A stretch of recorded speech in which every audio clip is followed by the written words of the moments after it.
Yep. Yeah, we beat Ballarat both times and lost to Sebast both times. Sweet.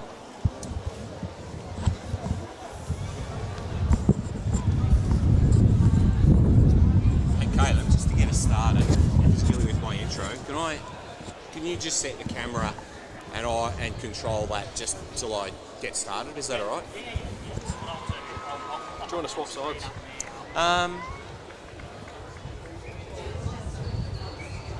Oh, actually, it's probably not a bad idea. We're gonna swap sides.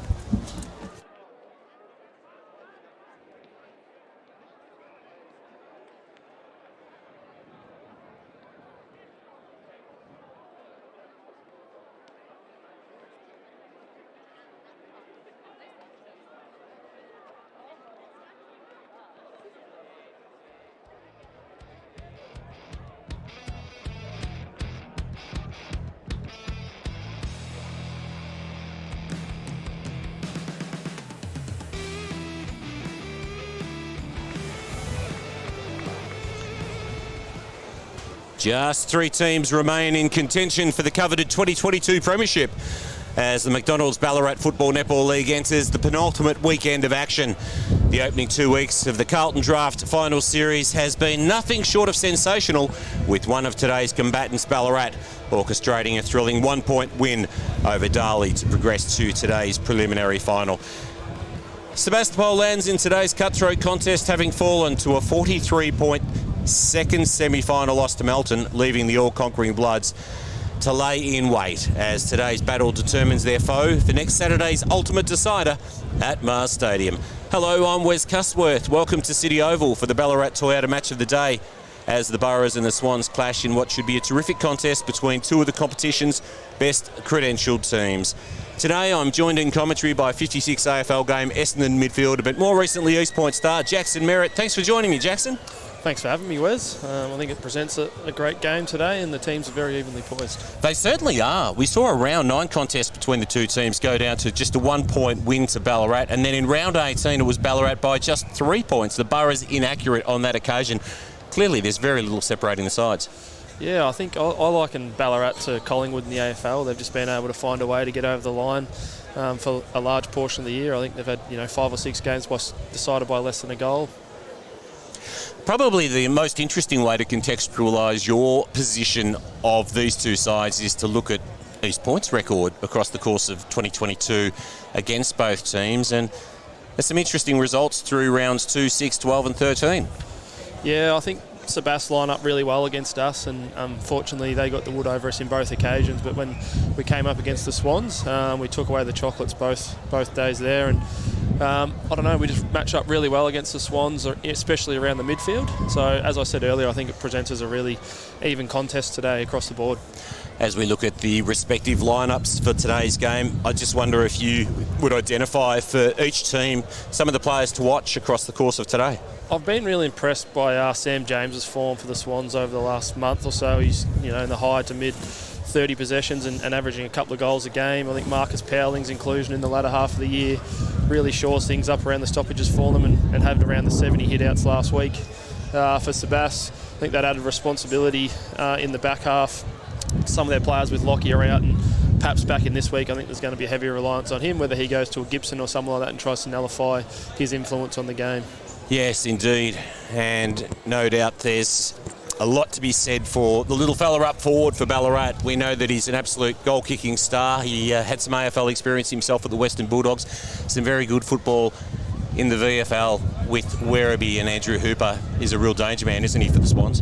Yeah, I think he's a real barometer. Unfortunately, both occasions we played them this season, we were able to nullify his influence, and he was definitely one of the key players we targeted going into that game. So if he can get his hands on it, I think that'll go a long way to winning the game for the Swans. Do you find their record against the remaining teams in the competition a meaningful statistic? I mean, we see that Sebastopol have lost all 4 games against the remaining teams in the competition, and Ballarat have split their results 2-2. What does that mean?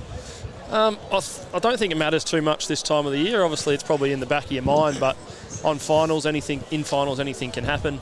I do think Melton are that probably step above these two sides out here today, but whoever does face them next weekend, I'm sure they'll give it their best crack and try and shake things up. And I think coming off a hard-fought game today only holds them in good stead next weekend, with Melton having to buy the weekend off. Have you found with the news that you're going to be taking the reins at East Point that you've given even greater attention to looking closely at other lineups and what East Point might need to do in preparation for 2023 to return to the glory of 2018 and 19?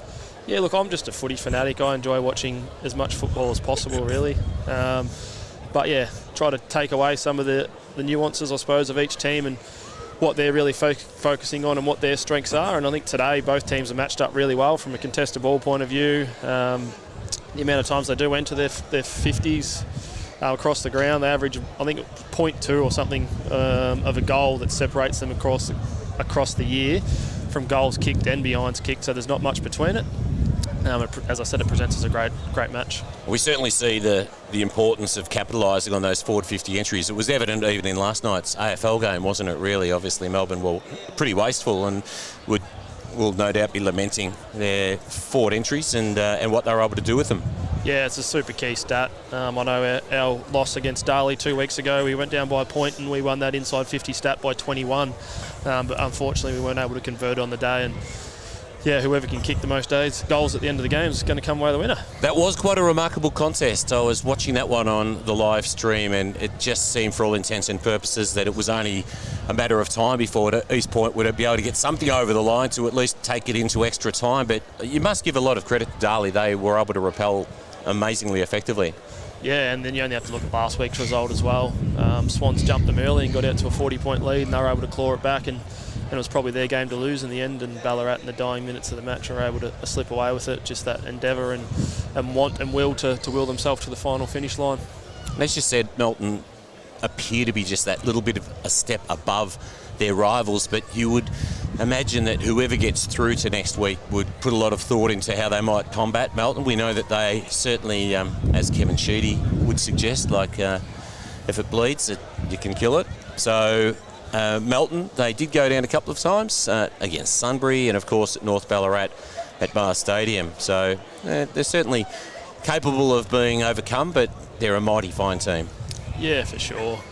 We were the last occasion we played Melton this season, we had a really good first half, and most people will know that third quarter. We've never seen anything like it in footy, and we weren't able to stem the bleeding on that occasion, and they kicked 14 goals in a quarter, and they only went inside 50, 18 occasions that day for 14 goals, 3 in that third quarter, and yeah, we just couldn't stop it. They've got some really good players across the line. I think Borg's a really key player to them. He brings that element of speed and really breaks the game open for Melton on the outside. Yeah, he certainly loves to run. And just to touch on very briefly your own experience, obviously you came through the footy factory that is the Geelong Falcons from Cobden. Did you see much Hampden senior action, if any? I haven't seen a Hampden game for a few years now. I was over in the West for the last 3 seasons. But when time does present, I do enjoy getting back to my roots, and I've still got some friends that play down that way. And yeah, I was fortunate enough as a young guy at 16 to make my debut down in the Hampden League. Yes, well, we're certainly very appreciative of the fact that you've wound up in the Ballarat Football League, and you'll be taking on the reins at East Point, which should be fantastic. Jake Bridges has obviously been in command there and been a terrific leader, and time to hand over the baton. Yeah, really looking forward to the opportunity next season. And we've been fortunate enough to retain most of our list going into next season as well, and hopefully we can just add a little bit of polish to that, as well as developing some of our younger players, and hopefully we're back up where we'd like to be at the pointy end of next season. What's your estimation of the breeze here at City Oval as we see that Sebastopol will be kicking to the left of screen? Yeah, it looks to be a 2 or 3 goal breeze. I don't think it's anything outrageous, but we'll soon find out.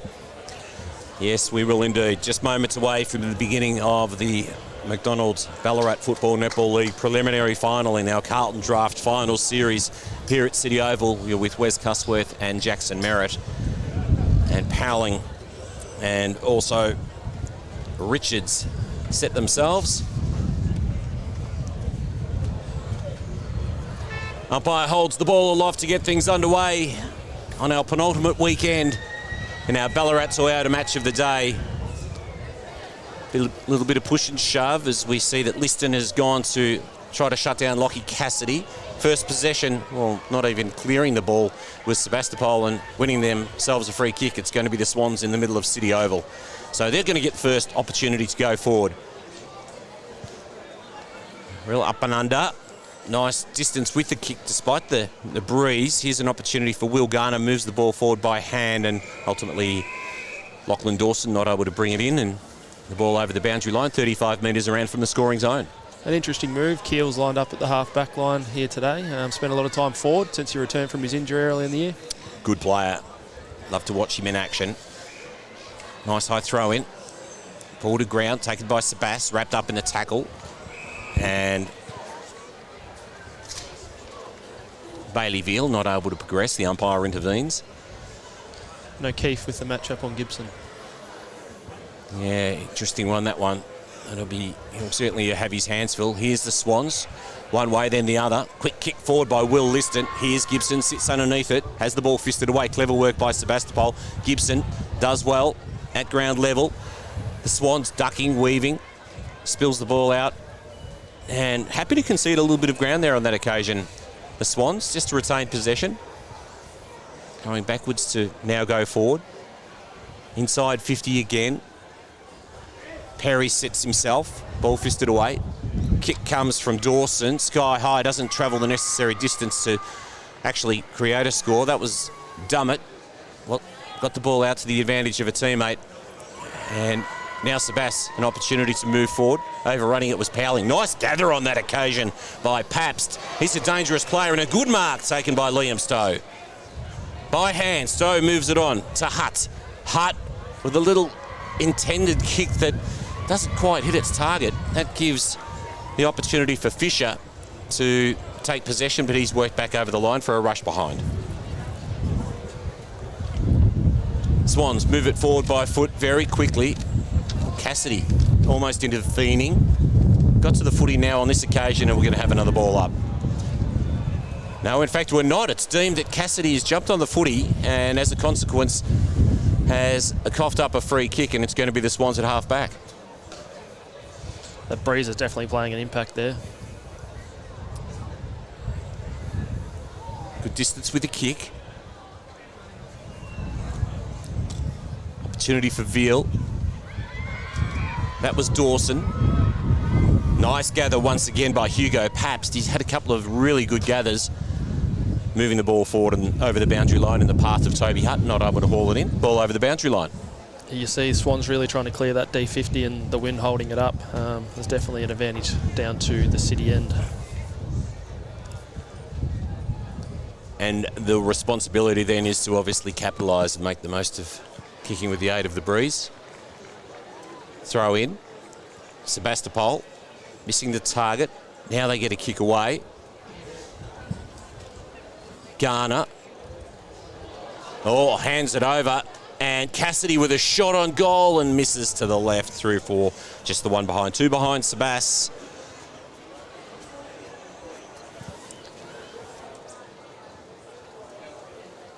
Continuing to want to work to the outer side of the ground. Bailey Fraser uses his distance by foot and then kicks long.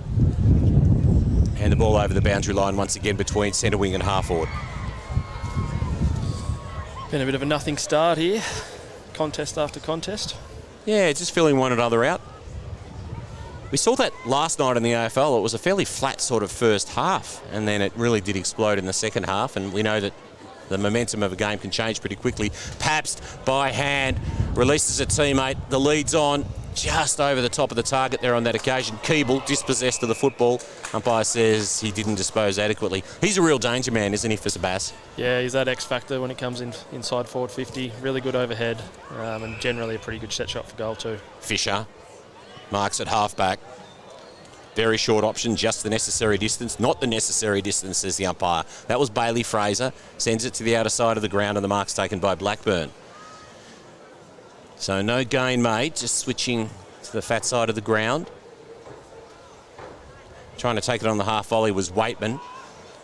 Gets the handball out, then his teammate's taken over the shoulder. That's going to be a free kick to the Swans at half-back. Playing on. Swans down by 2 points. Kick towards centre wing, fisted away. Sebas, pole position, not able to take possession. Right in the middle of City Oval, and the umpire intervenes with the ball up. Ballarat really trying to hold their width here and pick their way through. Sebas hasn't worked thus far. That is something that Melton has mastered. The way that they are able to do that is absolutely enormous. Looping handball over the top by the Swans, just hacking it out of the air. Dummett in hot pursuit, but the Swans are going to lead him to the football. That's Liston. Retreats with the handball. Garner continuing to be forced backwards. Now a kick comes from Sutton. And it's a little bit wide there on that occasion as Andrew Hooper's hammered into the ground. But he acknowledges that the free kick's going to go the way of Sebas at left half back.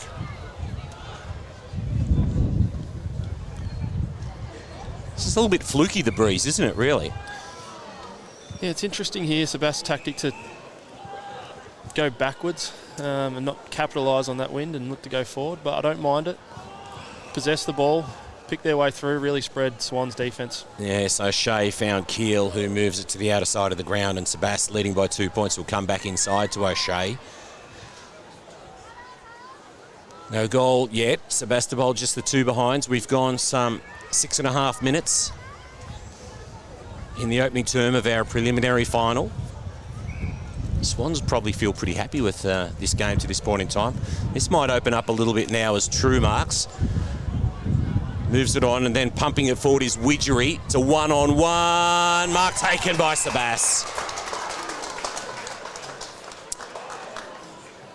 Swans appealing for a little bit of a push there on that occasion, but umpire content with the fact that that was a legitimate mark, and now deliberate shot on goal will come from the boot of Toby Hutt. I think the build up to that composure in the back half, able to pick their way through. Mark, uncontested mark after uncontested mark until something opened up, and once it did, they got that overlap handball and a really good look out the back, and can Hutt convert? Toby Hutt from 35 metres comes in now. It's a lovely kick off the boot. Toby Hutt's kicked our first goal of the preliminary final in the McDonald's Ballarat Football Netball League. And Sebastopol 1-2-8. Hold that 8-point ascendancy over Ballarat, yet to score. I think that presents as a really exciting matchup there today too. Van der Heuvel on Hutt. Both pretty key players to both sides. Yeah, well, I certainly saw Van der Heuvel certainly hold his own against Melton a couple of weeks back. The damage would have been far more severe were it not for the contribution of Van der Heuvel as Powling goes up against Taylor once again. Ball spills out. Jed Hill may have earned himself a free kick. That's the way it's going to go. So Hill prepares to send the Boroughs forward. His side in the ascendancy by 8 points. Good distance with the kick. The target was Hutt once again. Now the ball at ground level. And the umpire will call for a ball up just 25 metres out from the Boroughs scoring zone. Liston definitely going to Cassidy. He's still been able to get his hands on it in around the contest and flick it out to his teammates on the outside. Such a fantastic player. He's missed obviously a lot of football this year, but the reigning Henderson medalist is just an enormous talent. Gathers possessions at will, and we'll have another ball up. This time 35 metres out from the Boroughs scoring zone. Reserve grade game, Sunbury 15-17, 107, defeated Sebas 2-8-20. The Boroughs will be looking for a better result in this game this afternoon. Jack Banbury takes a good mark. Promising young player out of the St. Pat's system. Good distance with the kick from Banbury. It may have carried the, well, it certainly did carry the journey, but it was just a little off target there on that occasion. And it's behind 1-3-9 Sebastopol. Ballarat still searching for their first score of the game. Sebastian's really well set up here. They've got their zone. They've got their really good coverage across the ground. It'll be interesting to see how the Swans combat this on the way out. Particularly with the flukiness of the wind conditions, it does pose some real problems trying to hit targets. Bailey Fraser sends it out wide, and Toby Hutt happy to contest and fist it over the line for a boundary throw in between centre wing and half forward. It appears the Swans really want to exit the ball out of their back 50 on that far side of the ground. Every occasion they have exited, they've gone to that side. Howling, second in line, to the front of the pack. James. Taken away by the Borough. And the mark taken. Might be Stowe. Comes to the corridor and finds Bailey Veal. So another shot on goal to come for Sebastopol.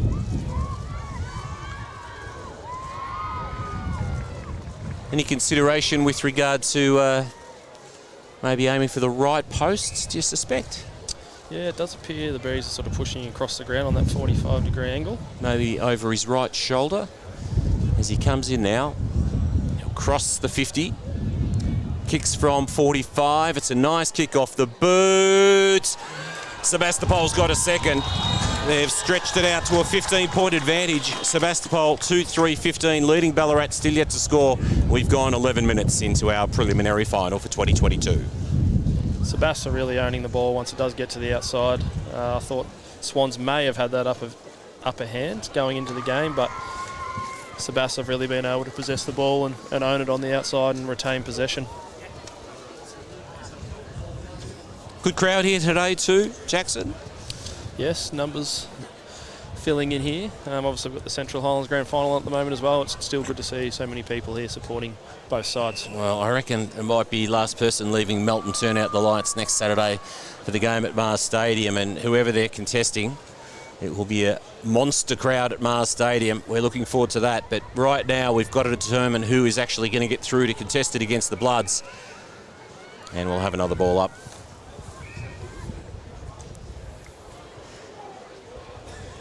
City Ovals retain good surface condition too, despite a bit of rain across the course of the week as the Swans go forward. This is Perry leading his rival to the football and pretty happy to find the boundary line, 45 metres around from the scoring zone. What can they hope to hold the damage to, given the fact that they're kicking into the breeze in the first term, the Swans? Yeah, I reckon if they can hold it to 3 or 4 goals and just turn into a real scrap around the footy and contest after contest and really stem that bleeding, I'm sure Swans will go in at quarter time really happy. Widgery got it off to his teammate there in Harvey. Now Sebastos away. It's a 3-on-1 situation though. The numbers are with Ballarat, although Sebastos very well indeed in holding that in and creating a stoppage. It's good stuff by Sebastos. They looked like they were seriously outnumbered, but Ballarat not able to clear. They can now through James. Scrubbing sort of kick, ill-directed though, because it travels only so far as Veal, who pumps it towards the corridor. Big men fly and no mark taken, the ball to ground. We'll have a ball up 40 metres out. Really struggling to get into the game. They're coming up to the contest here and Sebastopol just holding their numbers back and able to repel those entries and bring it straight back in. Well, especially when you've got such quality players up forward in Hooper and Gibson and just being starved of opportunities. The kick on goal comes from the boot of Chase Dummett and it's just to the right through for a minor score as the Boroughs move along to 2-4-16 and lead by that margin. Ballarat still to score.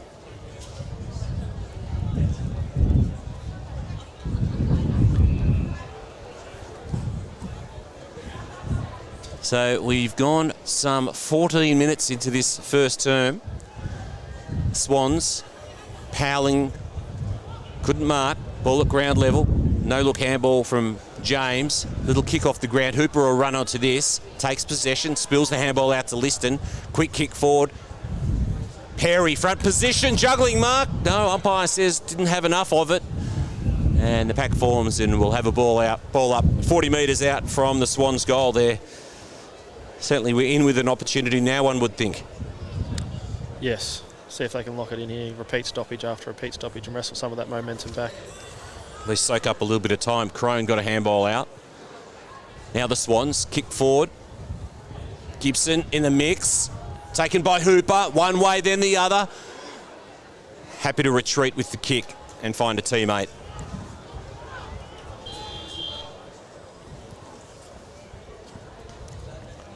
Might be Sam Fisher, is it? No. Prendergast. Carter Prendergast. So, interesting opportunity for Prendergast. Can he boot the first major for the Swans? He comes in now, kicks from 48, it sits up in the breeze, Perry, Gibson. Great mark.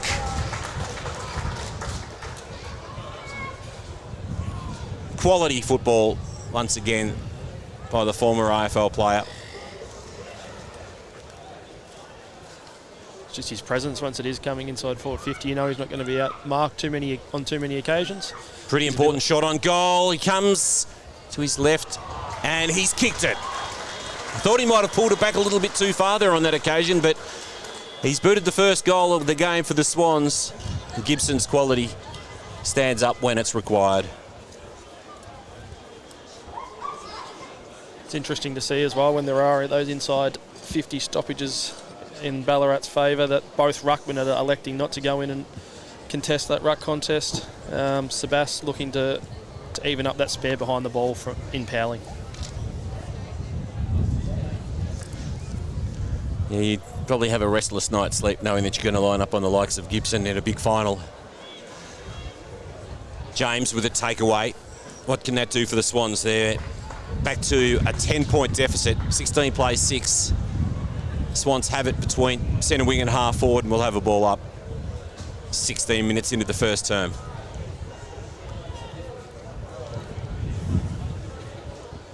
How'd the East Point boys go in the early game? Unfortunately went down. Definitely wasn't their finest game for the year. They kicked their first goal in the third quarter. Well, they've made it through to the final 3, which is an outstanding season, despite falling at this particular hurdle. Opportunity for Sebas to clear, and the pack forms, and we'll have another ball up on centre wing. 17 minutes gone in our preliminary final. 16 plays 6. Here's the Burrows going forward once again. Front position, Pabst does well. Swings around onto the right, kicks to a one-on-one situation. Oh, Mark Spilt, but it fell to his feet and almost inadvertently kicked a goal, but he just missed to the left. That was Liam Stowe. 11 points separate the sides, 17 plays 6. It's one of those things, isn't it, that you just, with the aid of the breeze, you can either hurriedly get it down there and be wasteful or hurriedly get it down there and create opportunities. It still takes a bit of poise to hit your targets. Yes, it's very much a balancing act. And they'll go inside once again, Sebastopol. The Swans have the numbers, and they do very well as they release the pressure by hand. Blackburn, sweeping handball over the top, puts it into the path of a teammate, but set his teammate a real task because Medwell intervened, and then he in turn found Keeble. So Keeble, 55 from home. Wheels around to the right, kicks to the hot spot, and that is a good mark on that occasion by Bailey van der Heuvel. Quality player. Again, we have Swans looking to exit out of that far side of the ground. This is Clearly a Powling. key tactic.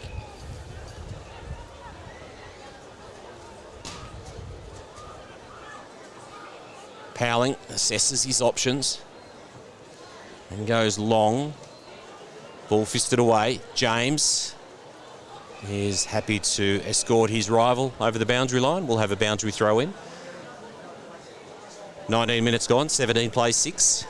Sebastopol 2-5, one would think would be seemingly a little wasteful now.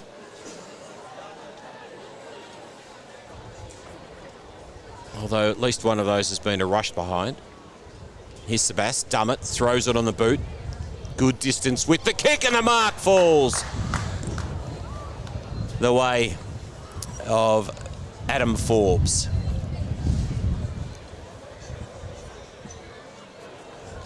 That classic case of the stoppage just getting it on the boot with the wind and falling, the forward playing in front and falling in his lap.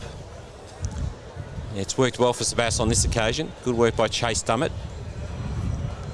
Moving it forward hurriedly. Here's Forbes. Kicks from 40. Real up and under. Lets the wind do a lot of work, but he's kicked truly. And that is Sebastopol's third goal of the game. They move along to 3-5-23, now leading by 17 points. And Ballarat one straight 6. We have gone 19 and a half minutes into the first term of our preliminary final. Still relatively evenly poised, I'd say, given the wind conditions and Swans have done quite well to stem some of that bleeding from earlier in the quarter and turn it into a bit more of a scrap. I always like to use the analogy of a cricket game where you don't really know what the wicket's doing until you see both sides bat on it. And it will be interesting to see what the Swans do with the aid of the breeze across the course of the second term. But right now it's Sebastopol enjoying that opportunity. There's Cassidy. Puts his head over the football, as is always the way. Widgery got it out to the advantage of a teammate, and now they'll pump it forward, Sebas, to a one-on-one situation again, and there's really good hands demonstrated by Toby Hutt. He looked comfortable there. Yeah, Hutt looks to have the advantage in that matchup. Van der Heuvel seems to have misjudged the ball in the air a number of times today. He's got himself in good positions and then either ran under it or let Hutt just push him out of the rope. Well, Toby Hutt will line up for number 2. 45-degree angle. Will kick from 45. Put his side further ahead. He comes in and misses to the left. 3-6. 24, Sebastopol. Ballarat just the one straight 6. 21 minutes gone, first term action.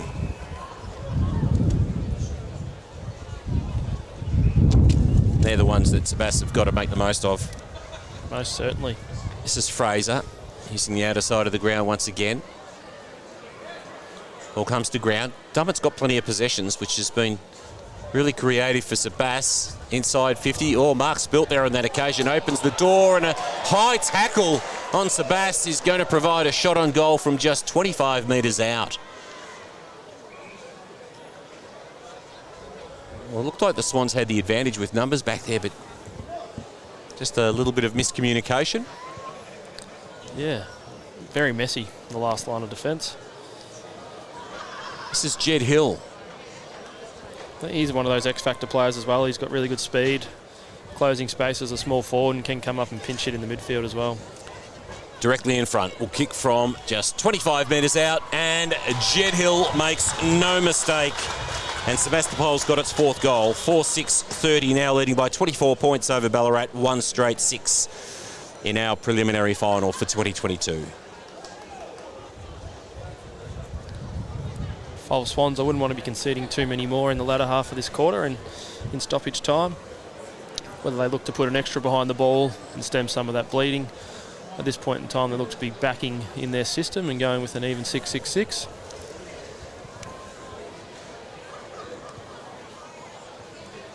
Yeah, with 23 minutes gone, and one would think at least a good 5 to 6 minutes remaining. Even longer if the ball actually doesn't come back. Still waiting for the share-in to be returned. Here we go. So, pretty good start by Sebas. Goals to Hutt, Veal, Forbes and Hill. A 24-point advantage. The single Swans goal coming from the boot of Gibson.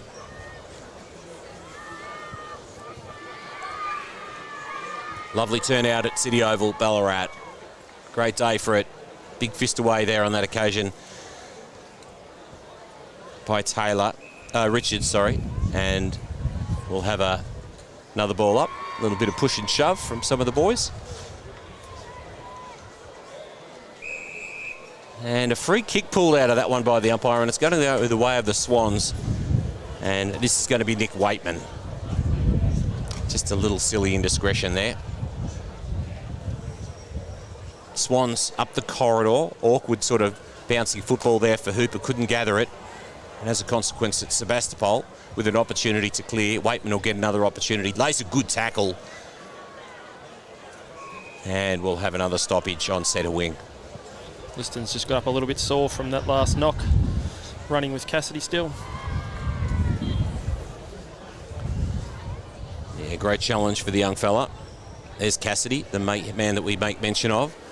Sebas go forward again. Mark's built there on that occasion by Fraser. Opportunity for Forbes. Taken to ground. Paid a free kick. Forbes with another shot on goal to come. That's a second free kick against Sutton in the last 2 minutes, and they're both going to result in shots on goal.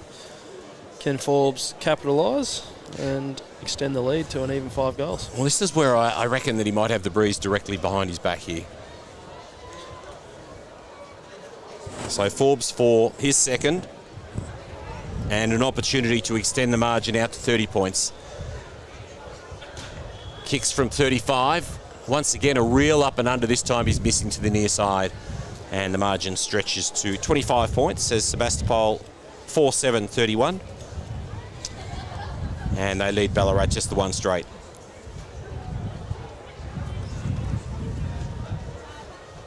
Short option up the corridor. Always fraught with a little bit of danger.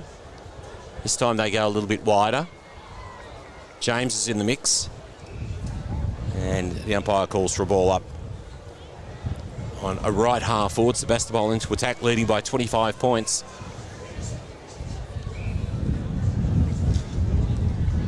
Take away with Sebas. Burrows throw it on the boot. Keeble sits underneath it, ball fisted away. Forbes overran it, taken by the Swans. They'll clear from half back. Kick towards centre wing. Mark taken by Keel. Certainly a better side with him in the lineup. Most certainly, especially with Lockyer, unfortunately getting injured a couple of weeks ago. Really assuring them down back this week. Mark spilt there on that occasion by the Swans. Might have been Swain. And we'll have another ball up.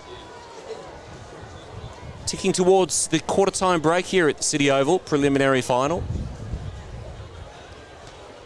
One way, then the other. That was Swain. Didn't travel any great distance. Sebas taken to ground and the Swans take it away, but Sebas have certainly set up well behind the ball, haven't they? They sure have. Their ability to intercept mark and then retain possession and draw the Swans defenders out to give himself a better look coming back in. Danbury evades the experienced Hooper and sends it out wide. Hugging the boundary.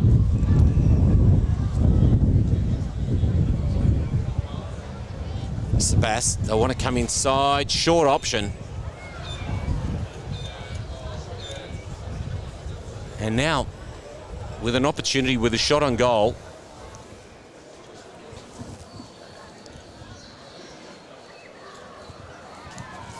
Ben Hutt comes in now, gets very close to the man on the mark, but gets good distance with the kick. It's across the face and the ball over the boundary line, just 15 metres around from the scoring zone. It's definitely been interesting. Swans have exited on that far side of the ground on every occasion, which defending, I'd like to think that you want to come out this side and try and kill that ball and just get some stoppages. Sebastopol had some really good looks when it has turned over and come back the other way. Taking possession is Veal. He's wrapped up in the tackle. And Keegan Mellington ensures there's a stoppage. 31 plays 6, 28 minutes gone. Massive players around the footy. James, the no-look handball over the top. It's going to work for the Swans on this occasion. They're going to hug the commentary side of the ground. The kick away.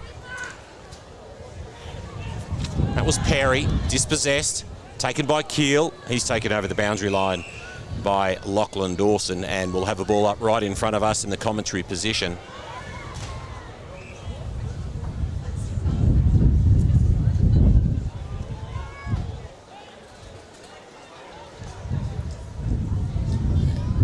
Fisted away by Powling. James.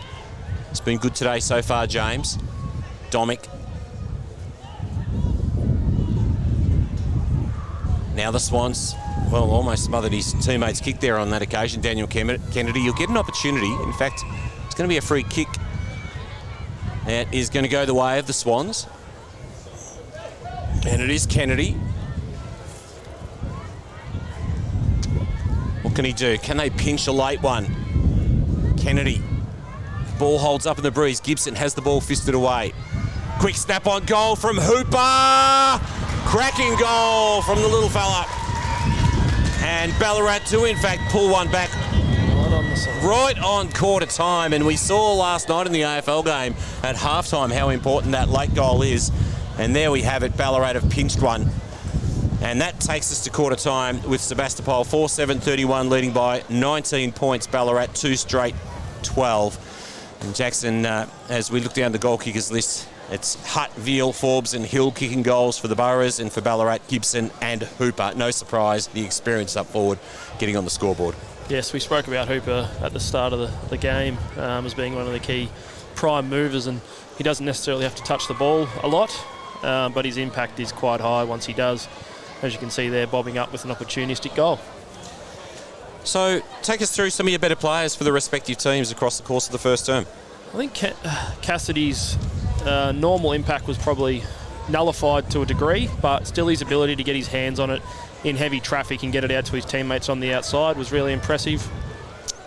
In saying that, I thought Liston was really good at the same time for Ballarat early on. He got his hands on it a number of times, especially in the first 10 minutes.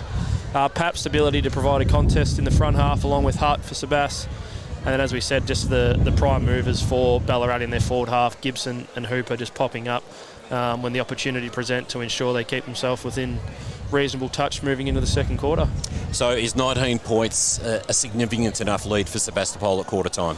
Look, I think I touched on it about 10 minutes ago in that quarter that it was relatively even, and then Sebas were able to kick it further too, and I think that goal to Ballarat there really evens it up. We'll soon find out, as you said earlier. Once both teams have kicked with the wind, we'll have a better idea, but I think it's a really evenly poised match at this point. And that is all to come across the course of the remaining 3 quarters of our preliminary final. Sebastopol 4-7-31 lead Ballarat 2 straight 12 at quarter time.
Well, welcome back to City Oval. You're with Wes Cusworth and Jackson Merritt as Sebastopol 4-7-31 lead Ballarat 2 straight 12, and this will be a most telling second quarter, Jackson, because as we've discussed, we really do want to see what sort of impact the breeze is having on the contest and, well, just how effectively the Swans can use it. Yes, we did touch on that, and I think Sebast's ability to own the ball on the outside a little bit through that first quarter was the only real difference between the sides, and with that aid of the breeze, we'll see if Ballarat can get the same advantage. And just whether or not Sebastopol do anything terribly different in terms of shutting down the game and maybe mitigating the damage that's done by the Swans kicking with the aid of the breeze. Yeah, it's been a pretty stock standard start. Both teams have played a no spares behind the ball, even number forward line. Here we go, second quarter at City Oval, the McDonald's Ballarat Football Netball League preliminary final as part of the Carlton Draft Series for 2022. O'Shea taking the ground and will pick himself up from the contest. The umpire comes in for another ball up. If anything, it appears the Swans are moving their numbers up the ground to open up their forward line slightly here with the breeze. Yeah, they certainly have a bit of space inside 50, don't they? And as we've discussed at length, the quality of players they do have inside 50, and Hooper and Gibson will certainly pose some real headaches for Sebastopol. Richardson Powling over the top. Kick smothered there from Sebas.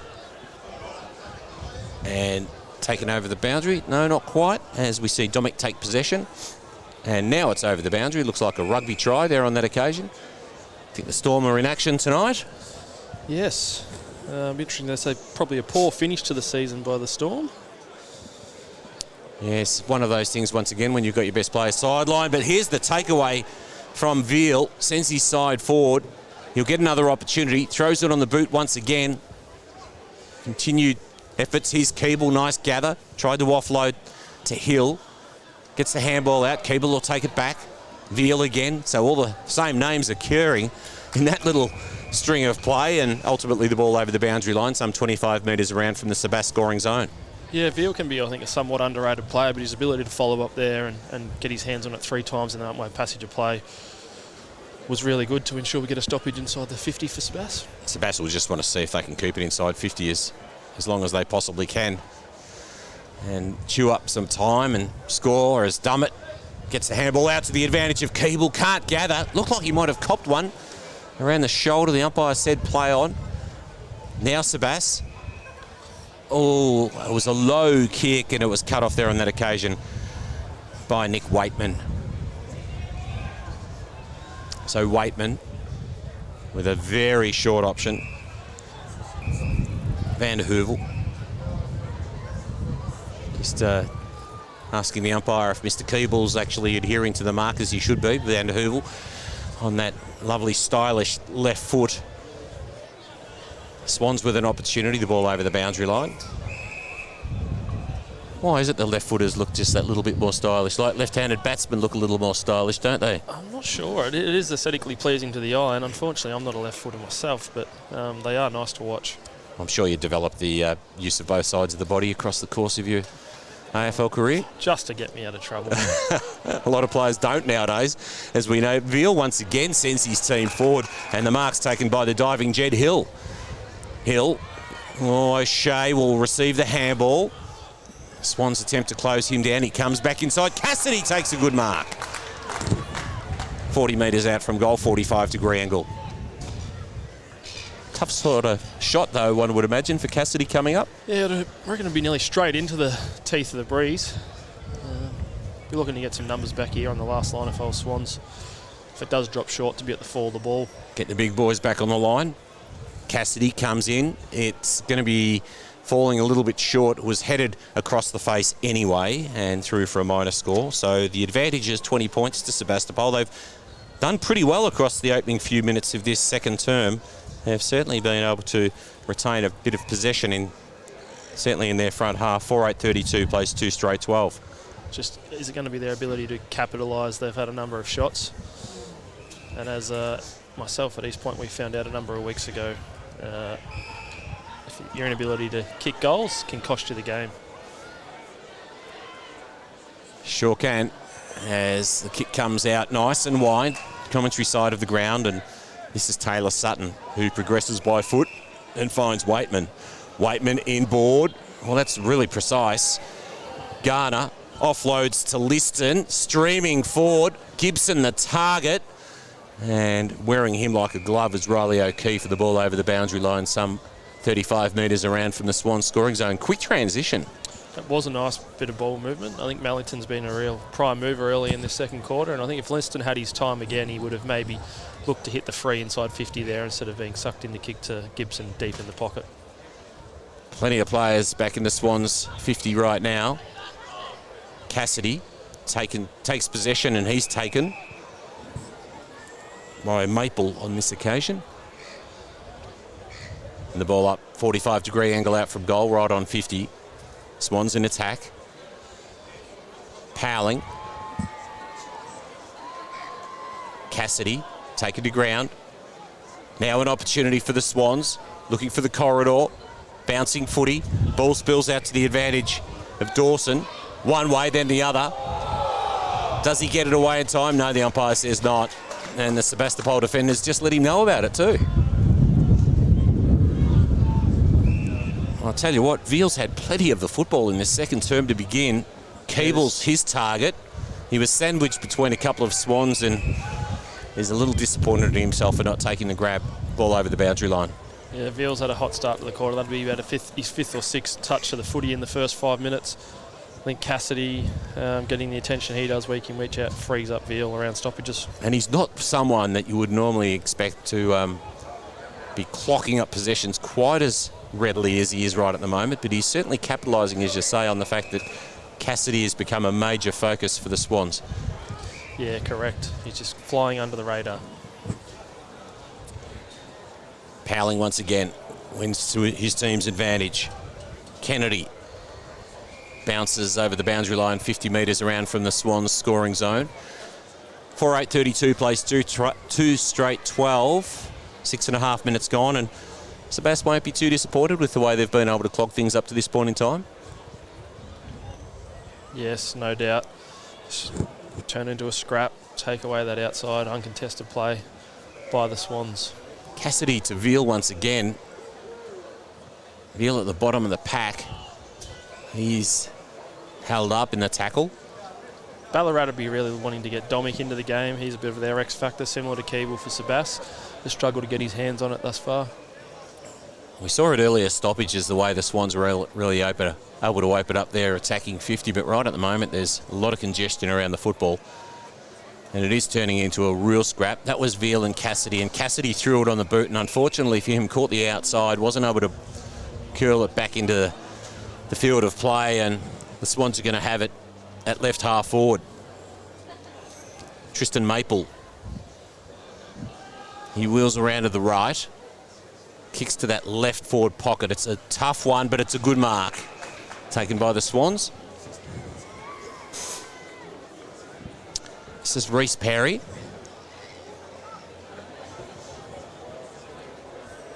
So he's hard up against the boundary line, and he's going to go with that 45-degree angle kick.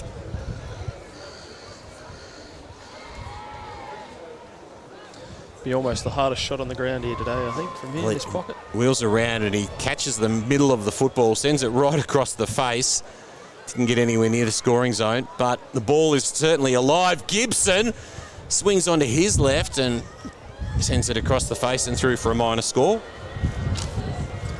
And so that's the first blemish on the scoreboard for Ballarat. They move along to 2-1-13. They trail Sebastopol 4-8-32. And the margin is 19 points in our preliminary final. Good distance with the kick from Sebas. Comes to the commentary side of the ground. Chase Dummett throws it on his left. But sitting under it is Nick Waitman. Waitman, well, he's gone to a one-on-one in the corridor, which is really dangerous because, in fact, it's going to be Medwell that wins it to his team's advantage. Retreats with the handball. Now they'll go up the corridor. Good use of the body by Sebas, or was it? No, it wasn't, because, in fact, it's an infringement in the marking duel. I think that was just a bit of a brain fade there by Waitman. He's had a really good start to the quarter, but I'm sure he'd like his time again there. Yeah, wasn't it? A great option. Here's another one-on-one, but In fact, Cassidy's been led to the football on this occasion by Kennedy. Now the kick towards half forward. That's a good mark by Hooper. Plays on immediately into the corridor. And finds Perry. And that's class. The mark and the precision kick. Really good use of the body. Got his opponent on the wrong side of the ball and was able to run him under it and loop back around, and a really nice inside 50 kick to give Perry a shot at goal. 35 out straight in front. Well, I dare say Perry will much prefer this opportunity than his previous one, and he'll certainly want to do better as he comes in now. He'll kick from directly in front and step just inside the 50-metre arc to shoot to the city end of City Oval. He comes in now and kicks truly. Perry's booted his first. That's the third for Ballarat. Sebastopol lead 4-8-32. Ballarat 3-1-19. The margin sits at 13 points. Yeah, and hopefully that starts to see the play open up a little bit here. Now we're getting into the middle part of the second quarter. Fatigue starting to kick in before a break at half time, and hopefully we see some more uncontested play because it's been a bit of a scrap thus far.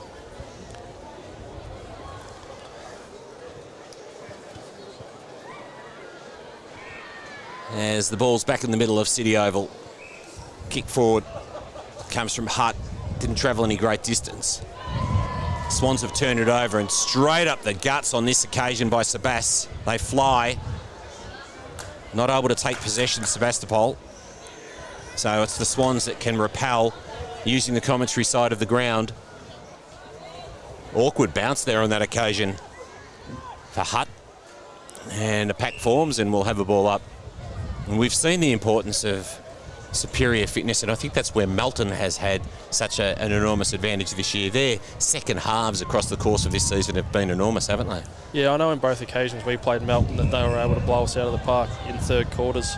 The first time we played them, I think they kicked 9 goals to nothing, and then, as I mentioned earlier, we all know that third quarter, the last game of the year, where they kicked 14 goals. I wonder if that'll play a part in today's game as the Swans go forward up the corridor once again. Perry flies, couldn't haul it in. Oh, the umpire's paid a free kick. And it's going to go to the sharp-shooting Hooper, who loves a goal. And he will have just a slight angle with which to contend and will kick for his second. His first one came right on the quarter-time siren. And an opportunity to bring this back to a single-digit game. So here's Hooper. Kicks from 35, sets it out to the right. Does it come back? It doesn't come back enough. And a minor score, and 2 straight kicks separate the teams. 4-8-32 plays 3-2-20. Waitman's ability to free himself up here in the first 10 minutes of this quarter, I think he's taken 2 or 3 intercept marks and got his hand on a number of times. He would have that one he'd like back, but it didn't hurt them in the end. He's been a really prime mover. And Hoops, no doubt, will say, I've learned a lesson out of that kick, and maybe the wind isn't going to bring the ball back quite as much as he anticipated. As Sebastopol come to the commentary side of the ground, Powling fists it away, taken by his opposing number 6 in Hill. Widgery. The Swans by hand. One way, then the other. Mellington. In fact, Waitman. Nice gather. Veal once again. It's been so very good today. James throws it on the boot. Just get it down there. Perry, front position. Positioned himself really nicely there. He's got a one-on-one. Gibson sets himself. Can't take possession. Sebas, do well. True. Works it out by hand. And Chase Dummett will take the mark at right half-back.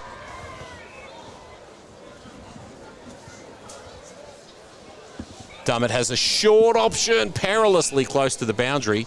The Swans appeal for an on the full, but the mark's taken by Forbes. 32 plays 20. Using the commentary line. Van Hoovel flies, ball fisted away over the boundary line right in front of us in the commentary position.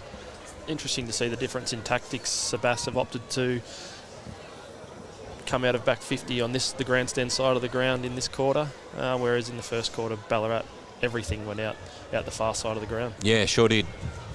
Interesting. Good observation, and it'll be interesting to see what sort of bearing that has on the game. Was well judged by True there on that occasion. Has it right half back. There's a left footer. Moves it forward. Forbes. Hill was part of the action, so too Richards, and the ball over the boundary line.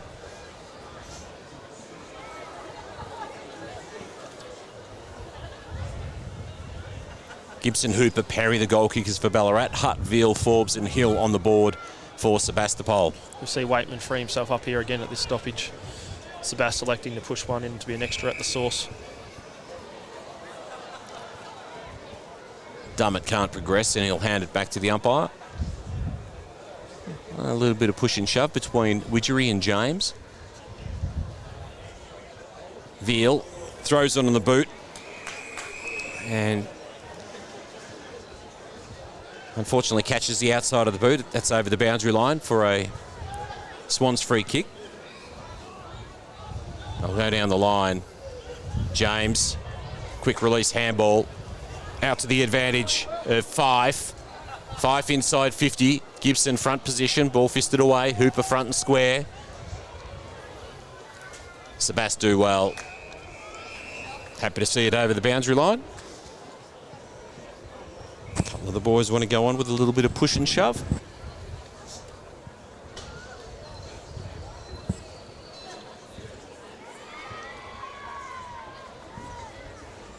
"16 minutes gone in the second quarter of our preliminary final. Veal once again has his kick partially smothered, can't get it away. There's Fife, he's the extractor. Only so far as O'Shea, who has a bit of a fumble. Then Powling, back to Fife. Quickly throwing it on the boot was Garner. Fisted away by the Sebast defence. Swans have the numbers. James slips as he takes possession and he's taken over the boundary line. Oh, he's deemed not to have disposed. It's a bit like the Jake Lever of last night, wasn't it, really? Very interesting call, that one. So Sebast, and the wind really catching that one, holding up in the breeze. Swans. Throwing in on the boot, Sebastopol.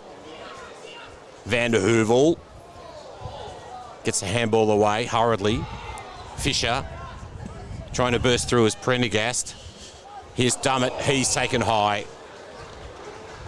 This might have dropped a little there and read the situation pretty well, didn't he, Chase Dummett? Yeah, just dropped the knees. Absorb the pressure and draw water with the free kick. In reading his Joel Selwood textbook beautifully. O'Shea, well, that covered just the necessary distance, and I wondered whether O'Shea sensed that might have been a bit on the short side. Almost went, didn't he? About 7 metres, I reckon, that kick. Yeah, he was ready to go, wasn't he, O'Shea? A big leap from Van der Heuvel, but didn't judge it quite as well as Toby Hutt, who marks and now sends it towards half forward. Swans get the numbers back. Yeah, it's a good mark. That's your man, Domic. He's the one that you want to see a little more of. Yeah, he's that X factor for Ballarat and usually pops up with 2 or 3 goals from week to week, and I'm sure they'd like to have it in his hands a little bit more, especially in the front half of the ground. I was going to say, he's certainly spending a lot of time down back right at the moment. Now, True will run onto it. Evades a tackle, ducks his head. Now he's held up and he coughs up the free kick, and that's pretty well done by Big Powling. Powling read that one well. They've tended to be kicked this deep into the pocket. I'd like to see him take it off the line and open up the space. The wind just pops it in the pocket, out of bounds, stoppage, really hard to score. It's happened repeatedly, hasn't it, down there? Yeah, time and time again, every entry they've had has gone into that dead pocket. Are we aiming for the muddy patch there around centre half forward? Are we trying to get it out there? Top of the square type stuff? Open it up. I see Perry kicked that goal from there early in the quarter. Just gives you a better look and much easier to score. Dummett throws it on the boot. Front position is Bailey Fraser. Takes the mark. Some 65 metres out from goal. He thumps it long, and once again the wind will take it, but that's probably better, intended for where exactly Jackson Merritt's described. A little bit closer anyway. Certainly not too deep into that what's a dead pocket essentially, isn't it? Yes, very hard to score. Back into the breeze. Which may just be picking up a little bit, the breeze here at the City Oval. There's a lot of players around the football right at the moment. O'Shea had a bit of a fumble. Dummett, rugged stuff from the Borough's defender. Ball fisted away, front and square with the Swans. Retreating with the handball, Fisher. Now an opportunity for big Powling.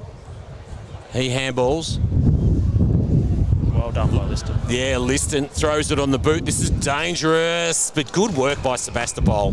The defence standing tall there on that occasion. Sebastopol be really happy with this. They're just being able to make stoppage, get it wide, get the ball out of bounds. Really take away Ballarat's ability to score with the breeze in this term. 4-8-32 plays 3-2-20. Two straight kicks separating the sides as we tick towards the 20-minute mark of our preliminary final as part of our Carlton Draft Series for 2022. And the Ballarat Toyota Match of the Day. Hope you're enjoying the coverage wherever you're watching. Sebastopol, if they can move it forward, there's plenty of open space, obviously, as we see the mark taken by Hugo Pabst, who's a returnee this week after being out with an illness last week. This is Lockie Cassidy, the reigning Henderson medalist. Uses the stand rule to his advantage. Kick towards half forward. Swans through James. Inspirational captain only so far as Lockie Cassidy. Short option to True. He in turn pops it up for the advantage of Toby Hutt. Hutt wheels around to the right. He goes with a slightly longer kick. Ball fisted away. Here's O'Shea. Can he gather possession? He can't because the Swans are able to repel. A chain of handballs will bring it away from half back. Kick towards Perry, and that's just got a little too much weight on it. It's over the boundary line, and we'll have a throw in on centre wing. Commentary side of the ground. 4-8-32 plays 3-2-20. Hutt's definitely taken the chocolates so far in that matchup between him and Van der Heuvel. Van der Heuvel has struggled to get his hands on it, as I mentioned earlier in the coverage. He's misjudged the time, his leap, as the ball's come into the D50. And as I mentioned earlier, he was certainly one of the better players for the Ballarat Swans in their loss to Melton. And he could certainly put his hand up as one of the best presented. As we'll have another ball up.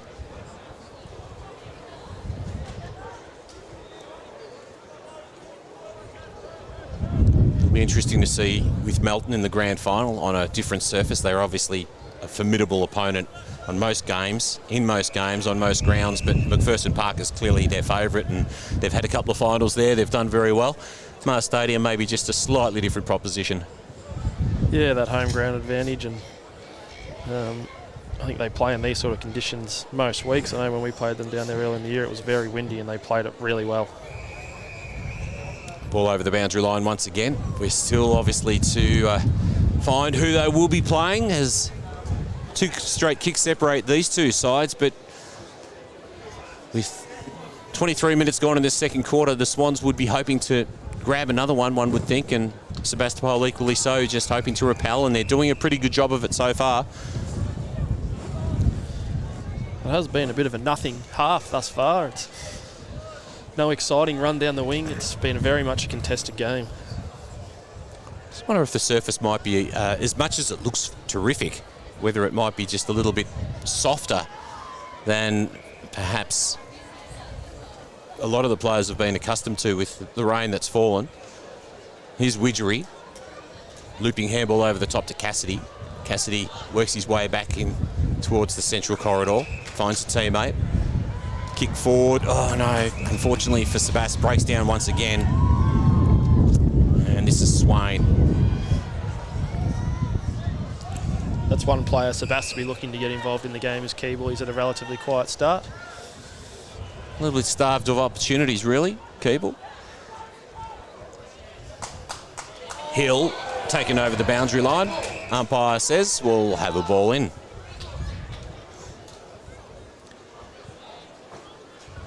24 minutes gone in our second quarter of our Ballarat Toyota match of the day, 32-20. Sebas going down in the reserves, 15-17 Sunbury. Sebastopol 2-8-20. And Sebastopol free kick. It's going to be Adam Forbes.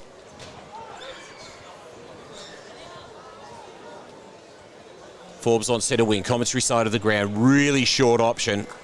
And marking out in front is Liam Stowe. He'll go back to Forbes. Just probably don't mind soaking up a little bit of time now, Sebas, do they? Yeah, take some time out of the clock and just get them through to half-time with the lead. Going with a greater distance on this occasion. Here's Keeble. Releases Widgery, steams into goal, 25 minutes out, kicks the goal! Well, terrific work by Sebastopol. They boot their fifth, that's Widgery, and that's almost against the flow of play. Definitely, I think Keeble's ability just to be clean there. Some other players, some are more inexperienced, may have fumbled that. His ability to be clean, pump out a handball to another player in space to make sure it's a certain goal. Widgery joins Hutt, Veal, Forbes and Hill on the goal kickers list as Sebastopol move along to 5-8-38. They lead by 18 points over Ballarat, 3-2-20. Actually picked their way forward pretty well there on that occasion, didn't they, Sebas? Yeah, just take some flow out of the game and get it back on their terms. Something they did really well in the first quarter, that kick mark style of play. Well, they'll go forward once again. Hutt and Widgery, there's a clash of a couple of players. I reckon two Sebastopol players. In fact, no, Van der Heuvel seems hurt as well, but two Sebastopol players are down. That's Hutt, and it's also Jai Harvey. Van der Heuvel's a bit worse for wear too. He's very proppy. He went with a short option. The umpire says, no, Bailey, you need to have that kick again, but Toby Hutt does not look too good at all. Although he's limping away from the contest, maybe Jai Harvey's the biggest concern for the Boroughs right at the moment. Now everybody's up on their feet. And Sebas, with an 18-point advantage, will seek to defend these final few minutes of this second quarter as Van der Heuvel comes out wide to the commentary side of the ground and probably sums up a little bit of his day so far. Yeah, been very lacklustre. So this is Austin.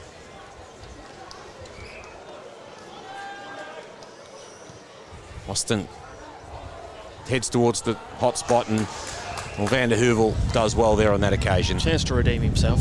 Yep.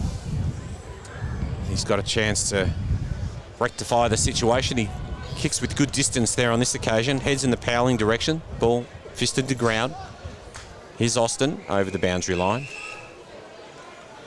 5-8 plays 3-2. 27 minutes gone in the second term of our preliminary final.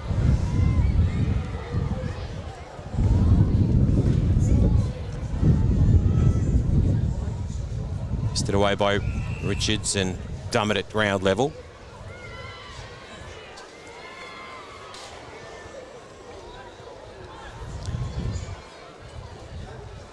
Powling reaches over the top on this occasion. James taken without possession. That's going to be a free kick the way of Tristan Maple. Retreats with the kick. Fraser. Inside defensive 50. Uses the commentary line. This is Prendergast. Thought about Liston, but now wheels around to the right. Good distance with a kick. Perry, second in line. Couldn't mark. Sebas at ground level. Keel goes to ground. Throwing himself was Banbury. Throwing himself on it. And rewarded as the Swans probably a little bit indiscriminate there in their attempt to tackle. He's a player that likes to run with a footy. We haven't seen it so much this game, but well, there he is. He runs off around the mark there on that occasion. Powling fists it away. Sebas through the agency of Matt Austin. Kick towards half forward. That duel continues to impress, and it's Hutt that continues to win it He goes towards the corridor now. Widgery, the target. He was a little bit too focused on his opponent. He has an opportunity now, Widgery. Got the fumbles, does get a little kick away towards the pocket. Swans will do well. There's the siren. The siren for half-time sounds at the City Oval after 29 minutes in the second term. And at the main break, it is going to be Sebastopol leading by 18 points. Sebastopol 5-8-38, Ballarat 3-2-20. Our goal kickers for Sebastopol, all individual goal kickers, Hutt, Veal, Forbes, Hill in the first term. Widgery kicked their solitary goal in the second term. And for Ballarat, it's Gibson, Hooper and Perry. So Jackson Merritt, your assessment of the game so far, now that we have seen both sides kick with the aid of the breeze to the city end of City Oval here at Ballarat. I think Ballarat would be really disappointed with the second half of that second term. They seemed to have it in their front half pretty much for the whole of that first half of the part of the quarter, and they weren't able to capitalise. And I think my comments, them kicking it to that dead pocket, nullified their ability to score, and Sebastopol would have been really happy to just turn it into a repeat stoppage, get it out of bounds, be able to inch their way forward. And then as the quarter progressed, they were able to own the ball again on that outside and kick the goal late in the term and put the lead out to an even 3 goals. But some of the prime movers there, I thought Waitman's ability to intercept in the front half of that quarter for Ballarat was really good, and Veal's ability to get his hands on it around the stoppage and move it forward for Sebas were probably the two key players on the ground. So at half-time in our McDonald's Ballarat Football Netball League preliminary final as part of our 2022 Carlton Draft Finals Series, our Ballarats were out a match of the day. Sebastopol 5-8-38, Ballarat 3-2-20. We'll be back after our McCafe Ballarat half-time break.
Welcome back to City Oval. We're about to get underway in the second half. Sebastopol 5-8-38 leading Ballarat 3-2-20 with Wes Cusworth and Jackson Merritt. And I was talking to a couple of people in the crowd, and no doubt you were too at half-time, and a few people were saying they kind of felt that it was a little bit flat across the course of the first half. And look, the game has the potential to really explode here because obviously only 3 goals separate the two sides. And we saw that last night in the AFL, didn't we, with a fairly lacklustre first half and an extraordinary second half. Yeah, and to start the term off here, it looks like Ballarat have elected to put a spare behind the ball. Whether that's to nullify the wind or generate some ball movement, it looks like it's Waitman. Ball thrown up, Powling and Richards. And as the Swans go forward, but repelled once again by Keel on this occasion, sends it out wide. And the ball over the boundary line to be thrown in. And they've swung some magnets around here. Van der Heuvel's gone forward and Perry's gone back to play on Hutt. Just 2 that I can see to start the term. Yeah, that'll be interesting. I mean, Van der Heuvel, being such a big man, can create a real tall target for the Swans heading into attack. And Keel looks like he's trying to drop off and stand in front of Van der Heuvel to help out with that height deficit that Sandown is facing. Here's an opportunity for the Swans. Domic dispossessed. Ball over the boundary line. Once again, he's a bit of an X factor, isn't he? We'd like to see some good footy from him. Yeah, it looks like Crone's spent a bit of time on him today and following around the ground and trying to nullify his influence on it, whether that be through the midfield or up forward. Powling takes it out of the ruck, taken to ground. Swans, quick release handball. Liston throws it on the boot. Sitting underneath it is Prendergast, takes a good mark. Hurriedly moves it forward as he wheels around to the right, kicks towards the top of the square. The big leak comes from O'Shea. Good defensive action by Sebas. Really proactive start by the Swans, though, even in these few minutes. Powling had first grab, couldn't retain possession. Pack form 60 metres out from the Swans' goal, will have a ball up.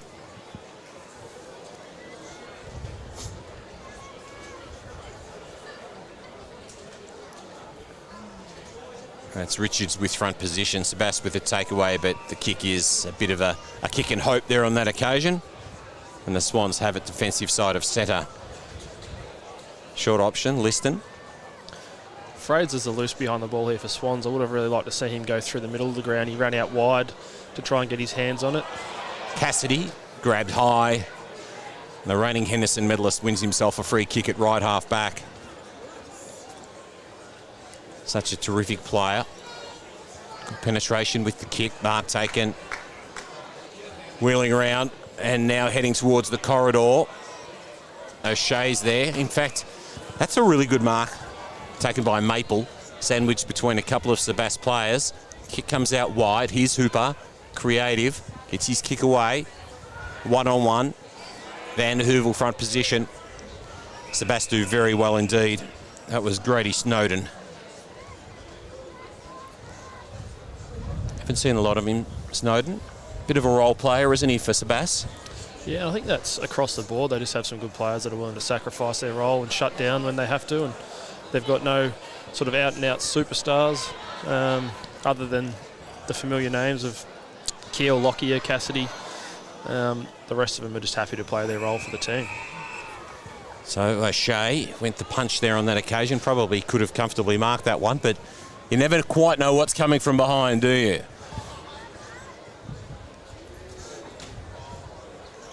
Boundary umpire comes into action once again. Little shallow throw in there on that occasion. Powling as the ball bounces and sits for him. Liston throws it on the left. Van der Heuvel fisted away by Snowden cleverly. Liston once again. Now Garner.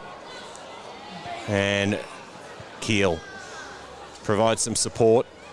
Short option, Cassidy. At defensive 45. Inside in the ascendancy by 18 points. Oh man, encroaching close was Hooper. He was good enough to get his kick away. Was Cassidy. Outer side of the ground. deemed to have not disposed adequately, Sebas, and the free kick goes the way of the Swans. On centre wing, outer side of the ground. Approaching the 5-minute mark of our third term. Diving mark by Liston. It's been quite good today. The lead comes. Oh, mark spilt there on that occasion by Hooper. Van Hoovel copped one high. Holds the face. Veal, who was very good in that second term, offloads by hand to O'Shea. Kicks to the outer side of the ground. That was Jai Harvey, and now Sebas going forward. On the burst, the kick on goal from Sebas is missing to the left. Might have been Keeble, I suspect. Yes, Keeble, being able to get his hands on it a couple of times early in this term. He's an exciting player. His just ability to keep his feet there. His opponent sort of worked him under the ball, but was first to land on his feet and get back on it and present himself with an opportunity with a shot on goal. Unfortunately unable to capitalise. Fraser with the kick-in responsibilities goes to the outer side of the ground. Good distance with the kick.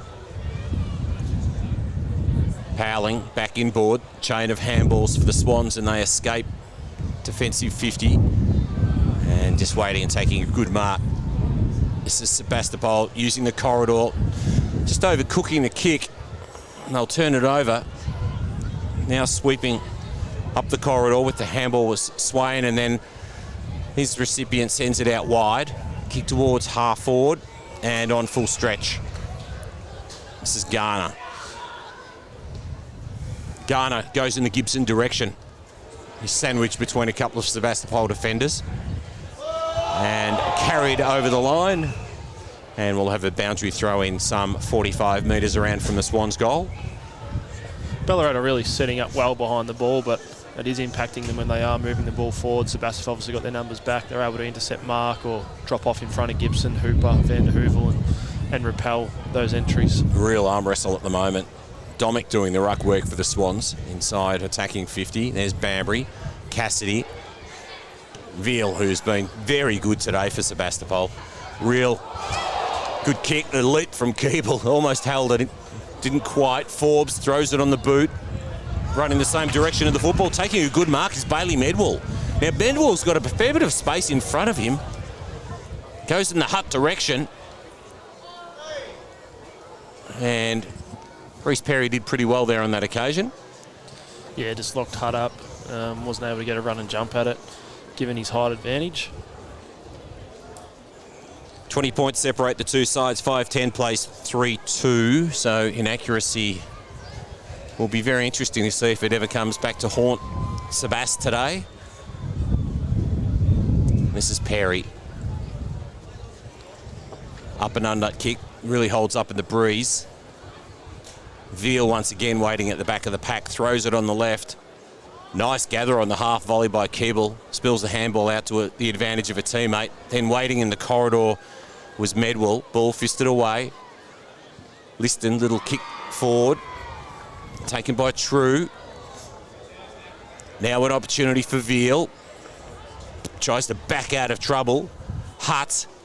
That's Ben Hutt. Awkward bouncing sort of football, and probably not a bad result for Sebastopol, as it's going to be thrown in the left forward pocket. At least they've got it locked inside their 50, and they lead by 20 points some 8 minutes into this third term.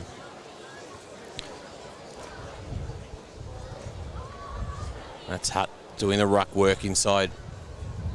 Sorry, in fact, Richards it was, doing the ruck work inside 50. Here's O'Shea. Umpire was quite satisfied there on that occasion that Forbes hadn't run out of bounds, and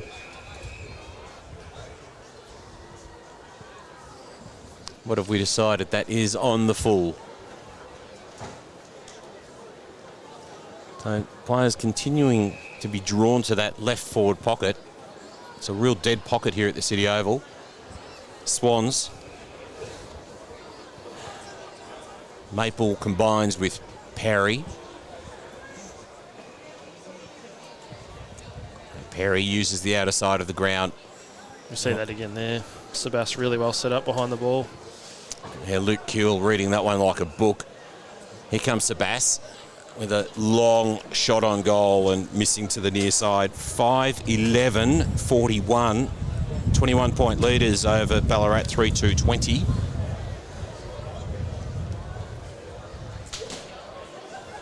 Big hello to everybody watching us all around the world on the World Wide Web in our Ballarat Toyota live stream coverage, courtesy of the expertise of the Red Onion creative team. Short option. Perry once again. He goes back to Swain. Swain's back to where he started. Once again, he goes with a short option. Carter Prendergast.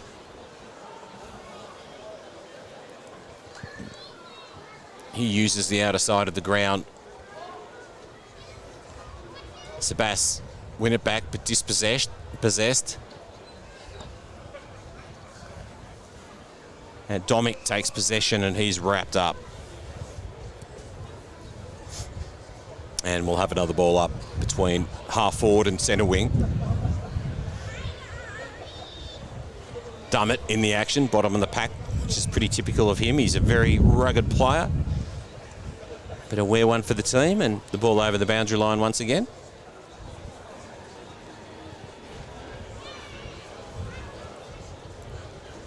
Powling second in line. Over the top. Sebas do the crumbing. Kick inside 50.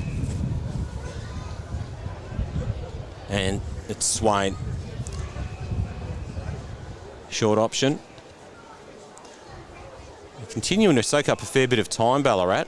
Just attempting to retain possession. Corridor stuff now. This is Perry. Picking their way forward. Worm burner and finds Liston. So Will Liston. He plays on. Swings it out wide. Got a man in a fair bit of space. Held up by Cassidy. Swain calls for it in the midfield. Oh, overcooked on that occasion. It still might work for the Swans though. Domic. Over the shoulder. Free kick goes the way of the Swans now. Opportunity for Swain. Goes inside 50 with the kick and finds Hooper.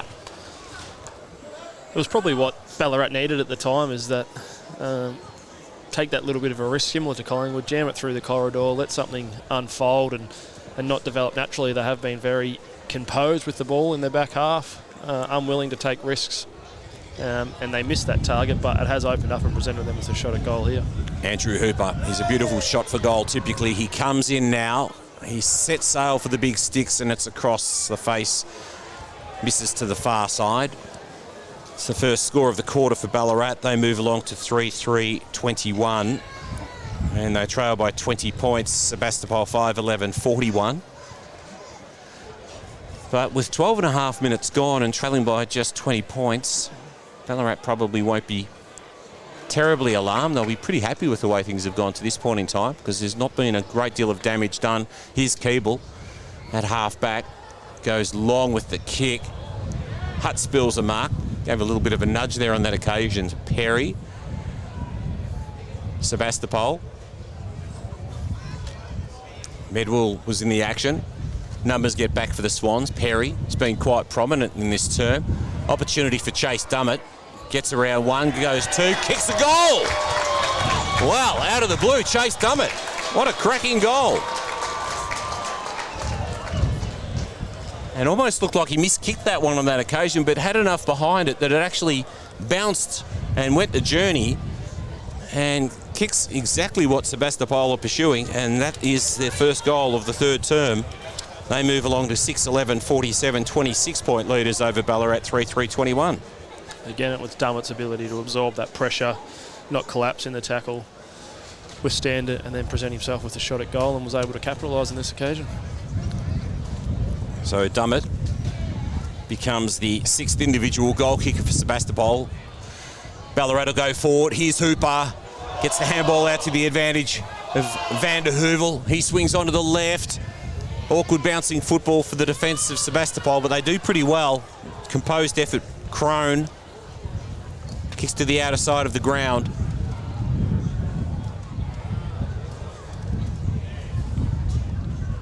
Mellington.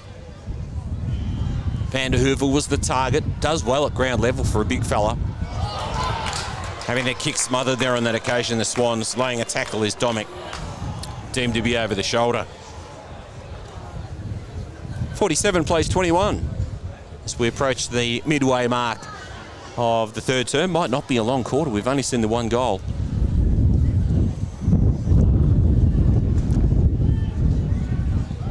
Swans mark just outside 50. Oh, the kick's overcooked, and this is O'Shea. He can really open things up for a relatively open Sebastopol front half. Hugo Pabst goes in the... Well, I thought he was going in the Hutt direction, but it was missing that target. Eventually it does come to Hutt, and Sebastopol have turned it over with a Perry tackle, eliciting an ineffective disposal. James Keeble ready to have a shot on goal there. Comes out wide. This is Fisher.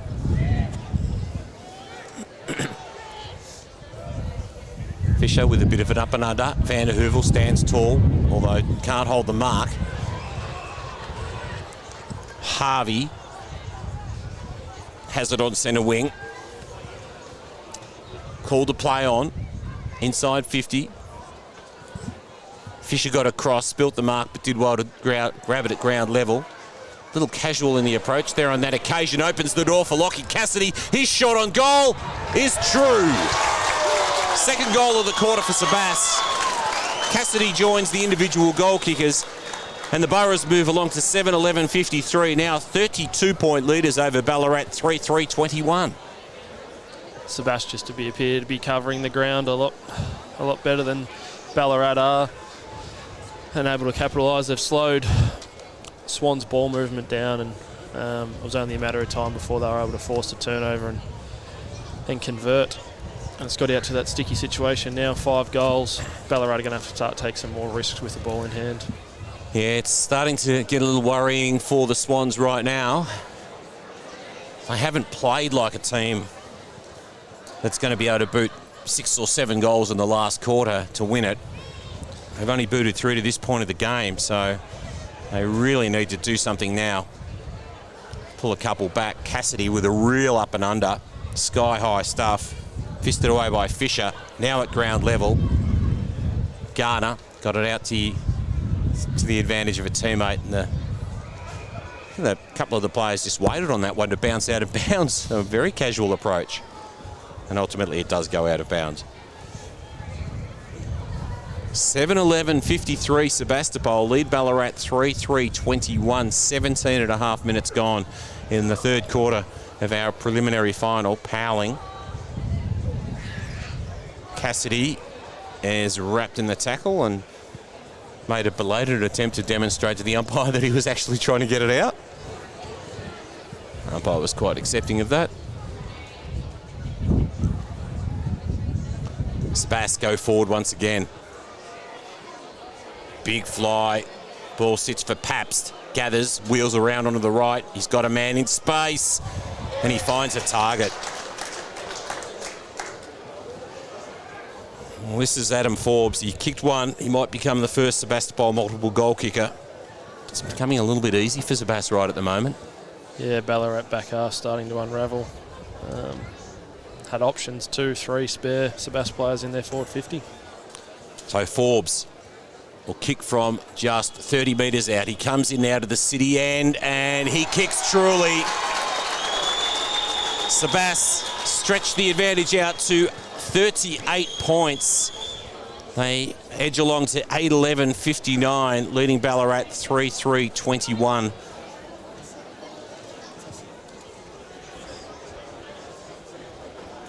Okay, what does the Ballarat Swans combination need to do right now?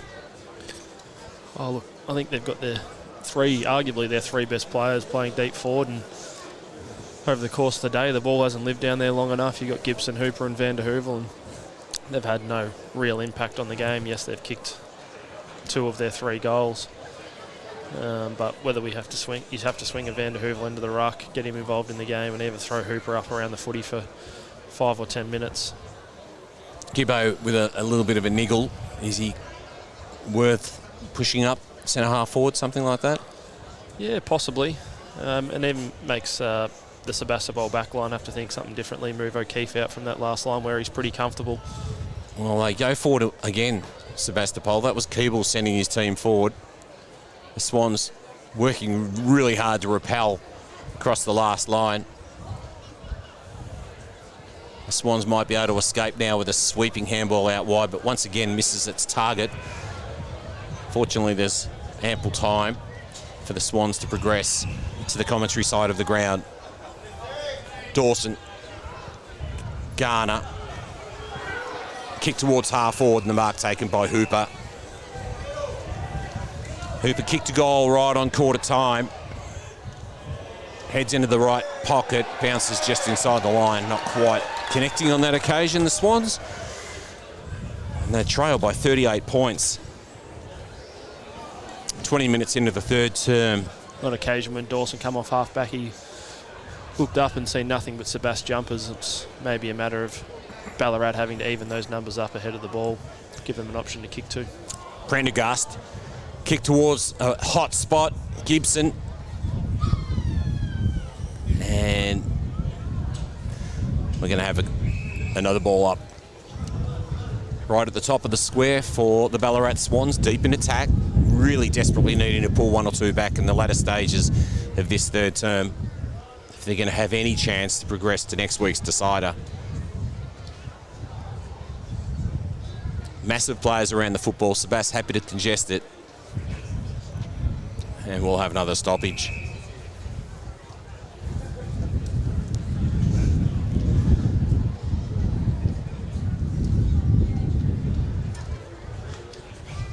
So the Sebast crowd will be pretty happy with what they're seeing at the moment. They clear from the last line. Ball comes out very wide and it bounces conveniently just inside the line for Sebast. And we'll be thrown in some 65 metres around from the Swan scoring zone. 21.5 minutes gone in the third term of our Carlton Draft preliminary final. Ballarat Toyota match of the day. Veal dispossessed. And Sebast a little off target there on that occasion, coughing it up. And so the Swans will have an opportunity to press forward. And so too the Sebast defenders will press back. And pretty much everybody else wearing a Sebast jumper right now, congesting that Ballarat Swans forward line. Lawson Prendergast sends his team forward. There's Banbury. Cassidy streams away, takes a bounce, sweeping handball over the top. Stowe wants to go back to Cassidy. By this time, the Swans defenders have converged on him and create a real contest. And we're going to have a ball up right almost in the middle of City Oval. Keel's leadership behind the ball in this term has been really, really important.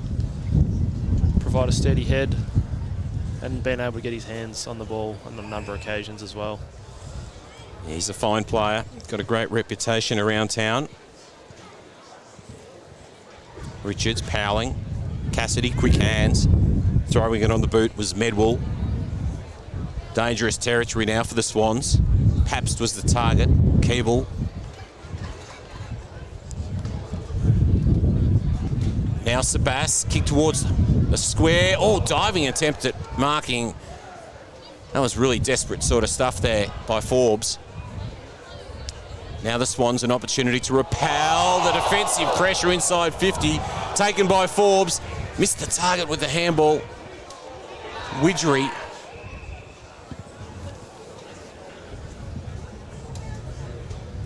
And we'll have a ball up. Got some really tough players, Sebast, haven't they? They're really prepared to throw their body in. Widgery's amongst them. Veal. Chase Dummett. And there's a hold, and it's going to go the way of the Swans, Powling, the recipient of the free kick. 30 from defensive goal. Up the corridor. Liston takes possession. Streams away. Little more open space at the moment. Domick. Gibson. Doing well. Ben True. Works it out wide. This is Austin. Happy to take his time. Just a little more composed at the moment, aren't they, Sebas? Yeah, they look like they've got it all on their terms. Even when it goes inside forward 50, they look like they're going to score on every occasion. Everything Ballarat do looks really difficult. It's a slog. Nothing's coming easy. Sebas will go forward. Ballarat will go forward once again, but Sebas doing well at half-back, thumping it long, good 50-metre kick, and that's Reece Perry on full stretch, taking a really nice mark. So Perry wants to switch to the commentary side of the ground. Garner up the corridor on this occasion. Can they create something and pull a goal back? Good work by Kennedy. Offloads. Streaming forward is Waitman. That was better stuff from the Swans. Hate to state the obvious here, but they really need this one if they're any chance going into the last quarter. Currently trailing by the 38 points. Get this back close to a 5-goal margin and give them half a sniff going into the last term. Sam James. Captain's goal required right now. He comes in and he kicks truly. That is precisely what the Swans require. The margin back to 32 points as James joins the goal kickers list.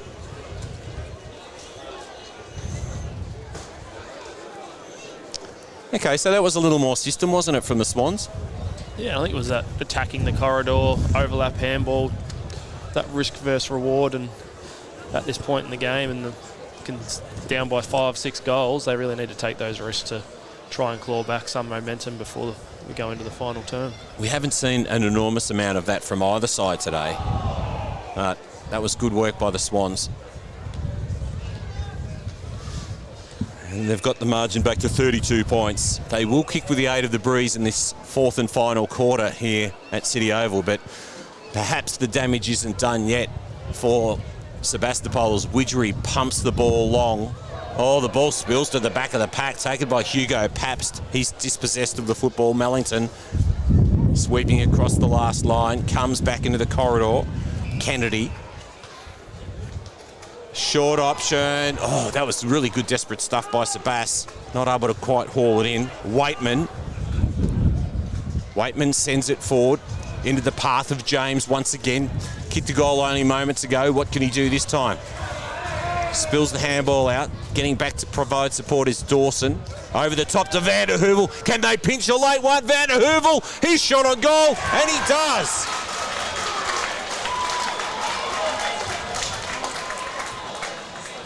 It's been Waitman on both occasions there. His ability to run through the middle of the ground, take the game on. It hasn't been perfect, but it's presented them with an opportunity to get a shot on goal. And we've got a game on our hands now. That's a little more like it from Ballarat, and perhaps the word has gone out just to try to open up a little bit more space. That was Van der Heuvel, wasn't it? Correct. Kicking the goal. Yes. Just making sure there. With the celebrations, there was a bit of a flood of players into the action. Van der Heuvel joins the goal kickers list. All individual goal kickers for the Swans. They go forward once again. Gibson sets himself and takes the mark. Or does he? No, he doesn't. The umpire calls to play on. Once again, the pack forms over the Sharon, and we'll have another ball up. Gibson might be asking the question. Perhaps another hand in there. Yes, he does ask the question. He looks around, and 26 points separate the sides. 8-12 plays 5-3, 26 points. Well, is that insurmountable? I suspect it isn't. Siren sounds to end the third quarter of our preliminary final for the 2022 McDonald's Ballarat Football Netball League season. And 8-11-59 plays 5-3-33. Let's look down the goal kickers list. And Forbes has booted two. We have singles from Hutt, Veal, Heel, Widgery, Dummett and Cassidy. For Sebastopol, for Ballarat, Gibson, Hooper, Perry, James and Van der Heuvel. Two coming in the final few minutes of that third term. And Jackson Merritt, I'm just wondering what your thoughts are on the way in which that third quarter played out. Yeah, I touched on it earlier. Keel's ability behind the ball, take a number of intercept marks, but just his leadership and presence down in the back half worked really well for Sebas. It'll be interesting to see what they do when they're faced with kicking into the breeze and what that looks like. And just great to see Ballarat take a bit more risk there towards the end of the term and take the game on, get the ball in Waitman. and Liston's hand and gave them the ability to score. So I think that's the blueprint for them moving into the final term if they've got to take the game on and take those risks to score. So at three-quarter time, with just 1 quarter remaining in the 2022 season for one of these two teams, it is Sebastopol 8-11-59, leading Ballarat 5-3-33. We'll be back in just a few moments.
Well, welcome back to City Oval as we are about to enter the final quarter for one of these two teams.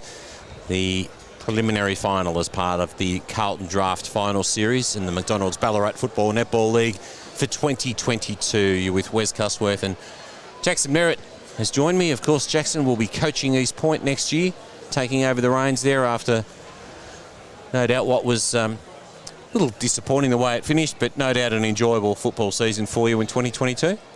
Yeah, it was good stepping back a level, having moved back from Western Australia and really wanting to ingrain myself at a club long term, and yeah, really excited for the opportunity that presents next season and beyond to lead from the front. Massive supporters leaving City Oval that have headed out there to listen into the coaches as they provide the inspiration for what should be a terrific fourth quarter to come. 26 points separate the two sides. Sebastopol 8-11-59, Ballarat 5-3-33. And if you're just joining us, Ballarat will kick with the aid of what we suspect is a 3-goal breeze. Is that still the way you'd assess it at the moment? Yeah, it's probably sort of swung around, nearly sort of coming across the ground, but I'd still say there's a slight advantage down to the city end. See if Swans can capitalise on that this term. And what do they really need to do in terms of structuring up? Because we saw a couple of effective few minutes to round out that third quarter, and we probably need to see a bit more of that in the fourth. I can see one change. I've spoken about this player a number of times today, but Waitman's gone on the inside. I think that leg speed and ability to break lines may be the difference. Here we go. Powling gets things underway for the Swans. Sweeping handball out wide, although it's missing its target. O'Shea takes it, and then eventually it's Garner winning it back. His kick's misguided, travels only so far as a Sebastopol opponent, and here's O'Shea back into the fray once again, takes the mark. O'Shea sends the leaders into attack once again. Hutt spills the mark, and we will have a stoppage 45 metres out from goal with a fairly acute angle heading in the Sebastopol direction.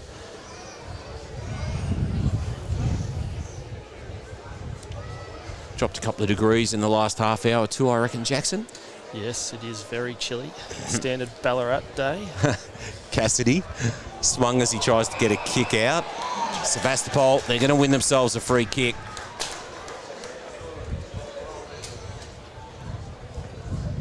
It might be Jed Hill, is it? It is, yes. And so Jed Hill with an opportunity to make this very, very difficult for Ballarat, even at this early stage in our fourth term, as he will kick into the eye of the breeze to the western end of City Oval, but a chance to stretch the lead back out to 32 points. Jed Hill approaches the 50-metre arc. Bit of action on the goal line. Hill gets close to the man on the mark. He kicks, misses to the near side, through for a minor score. They've been a bit wasteful in front of goal, Sebastopol. 8-12, 60, 27-point leaders over Ballarat, 5-3, 33.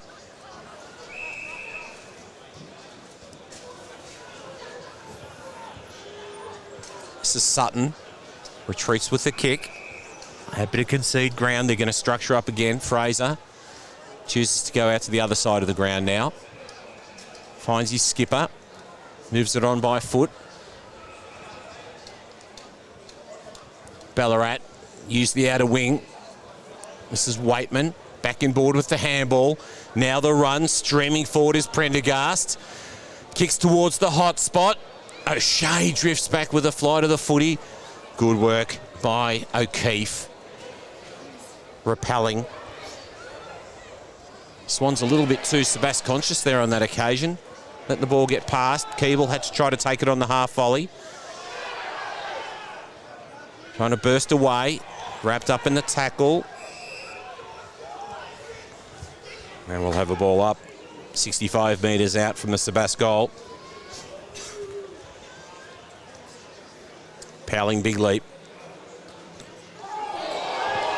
Running onto it was Kennedy.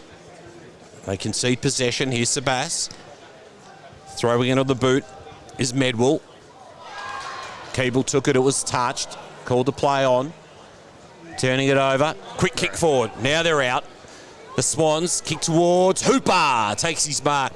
Some 55 metres out from goal. Has the lead coming from Gibson. On full stretch. Got first grab. Couldn't take the second. Good work by O'Keefe. Hooper does very well to get across and take the mark. This time some 70 metres out from goal. Would have really liked to see Hooper wheel around and have a shot there. 50 out, breeze behind him, open goal square.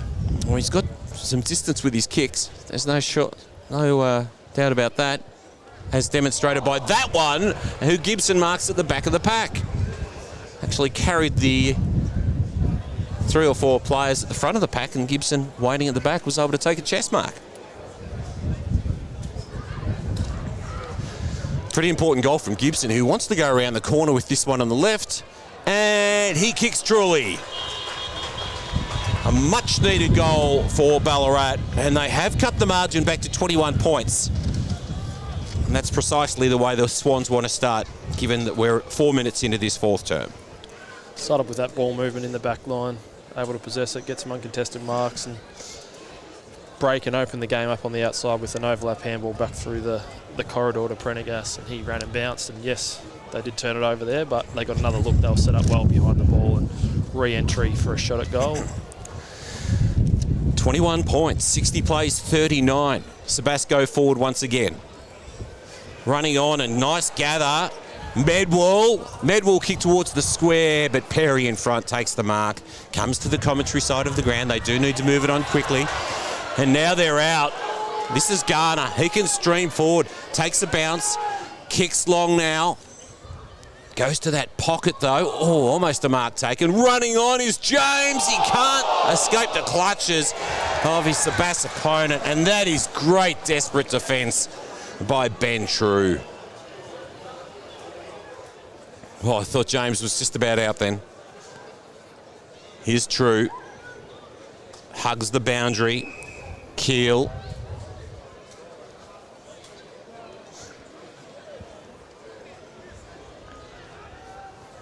Keel uses the commentary wing. Cable. Couldn't take the mark. Forbes fighting hard at ground level. Does well to extract that one from the contest. And the ball over the boundary line, and there's a little bit of push and shove. And that's not so good from Mellington. Concedes a free kick the way of Jed Hill, who plays on. I'm not quite sure where he was going there on that occasion, but Perry actually doesn't gather as cleanly as he would have liked. Hart takes possession. And deemed to have had no prior opportunity. A bit of feeling in the game now. Crowd's getting involved.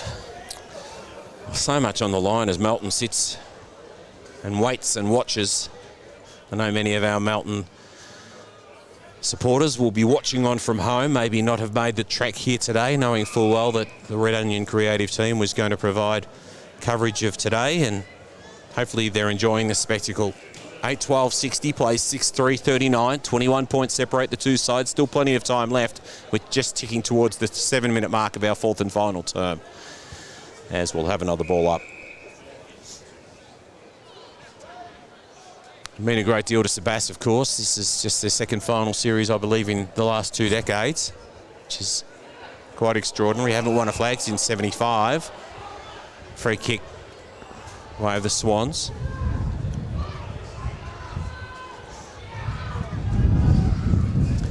And the Swans from half-back. James. Front position, couldn't take it on the half volley. Bigly from Keeble! Cracking mark from the gun, Sebas forward. Swans players hurt. Lockie Cassidy very dutifully and respectfully goes across just to make sure the young fella's okay. Very sore indeed, and the umpire wisely just holding things up. Might be Tristan Maple, I suspect. Looked a bit knocked around by that one. It doesn't look too good at all. But what a mark by James Keeble. Definitely the highlight of the day. Certainly going to be in contention for our mark of the season. He finds O'Shea with a short option. Doesn't mind a leap, Keeble. Seen it many times before. O'Shea. Banbury. Just happy to pick their way forward now, Sebas.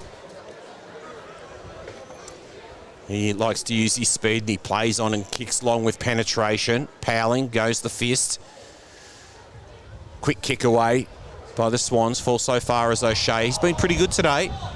Dummett, tough as nails. Swings onto the left, looks for the corridor. Dangerous ball. Widgery! How did he get that between two Swans defenders? Wow, this could be an absolute heartbreaker for the Swans if Widgery boots this one.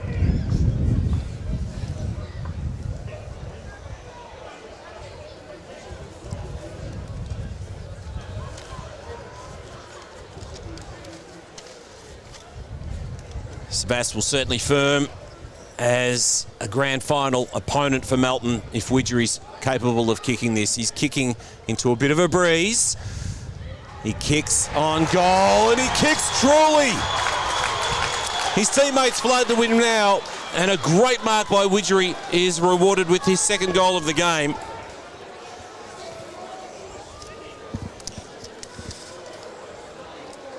And the margin stretches out to 27 points once again. 5 straight kicks to get over the line for Ballarat. Yes. Given how today's played out, I'm not sure they're going to get another 5 opportunities. Yeah, their gun forwards have been starved of opportunities, haven't they, really? Yes. They've got a takeaway now with Waitman. Bit of a kick in hope. And unfortunately, not finding its target. On full stretch. It's Stowe. 66 plays 39, 10 minutes gone. Time ticking by and the clock against the Swans right now. Keeble flies again. Quick kick forward. Comes from Veal. Well, Forbes had a pretty good start to the game too, and now he's got an opportunity.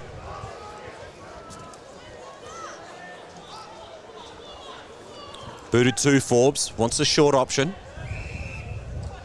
This is Veal, who had an outstanding second quarter.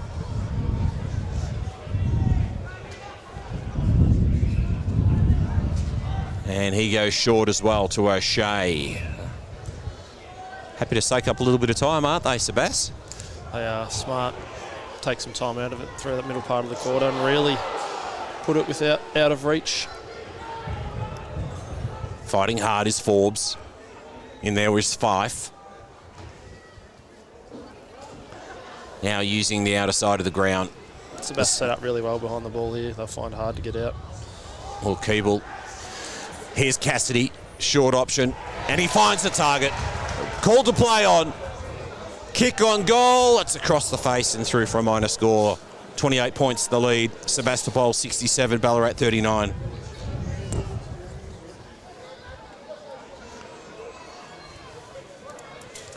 Sebastian's inaccuracy not really hurting them today as it stands. And may be proven wrong before the final siren sounds today, but it's all going the way of Sebas right at the moment.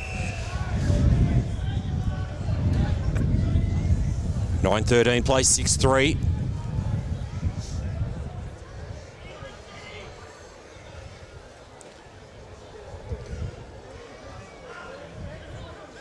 Fisted away, taken by Hill.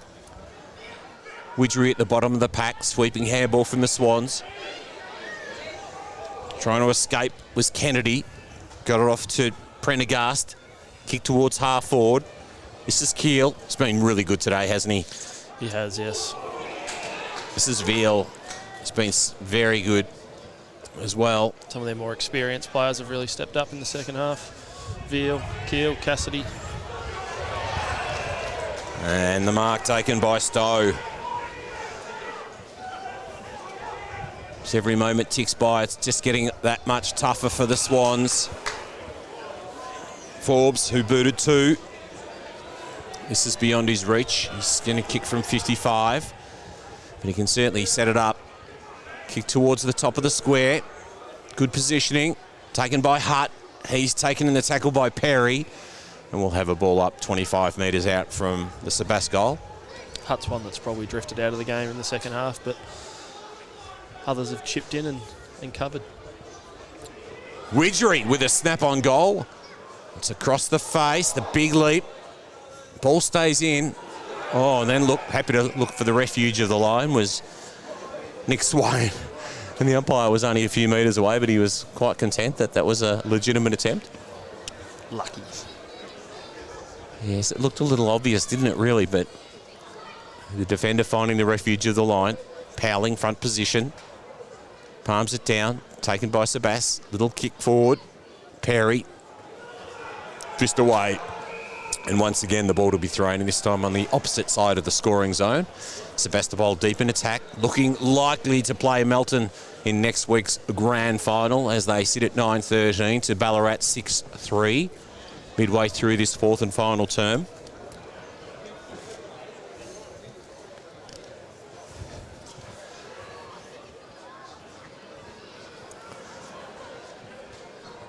Almost a mark taken by the Swans, but gathered by Veal. Back inside.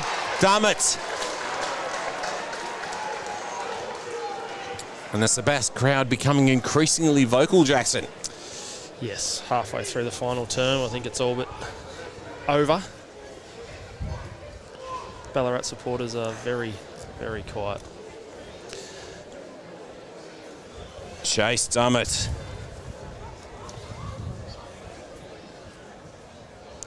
Kicked a goal at the 13-minute mark of the third quarter. He comes in now, gets close to the man on the mark. It's across the face. They move along to 9-14-68. Leading Ballarat 6-3-39. Once again, inaccuracy. Long penetrative kick in, needing to move things on as quickly as they possibly can. Good work by Vanderheuvel. Offloads to his teammate in Hooper, who goes long towards goal, and happy to find a rush behind is Riley O'Keefe. 28 points separate the two sides as Ballarat move along to 6-4-40.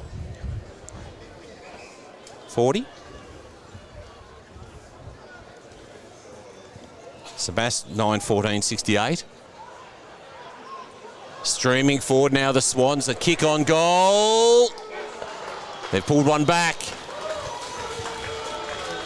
Might have been Tristan Maple, I suspect, who was earlier injured in that marking. Well, very exciting mark by James Keeble.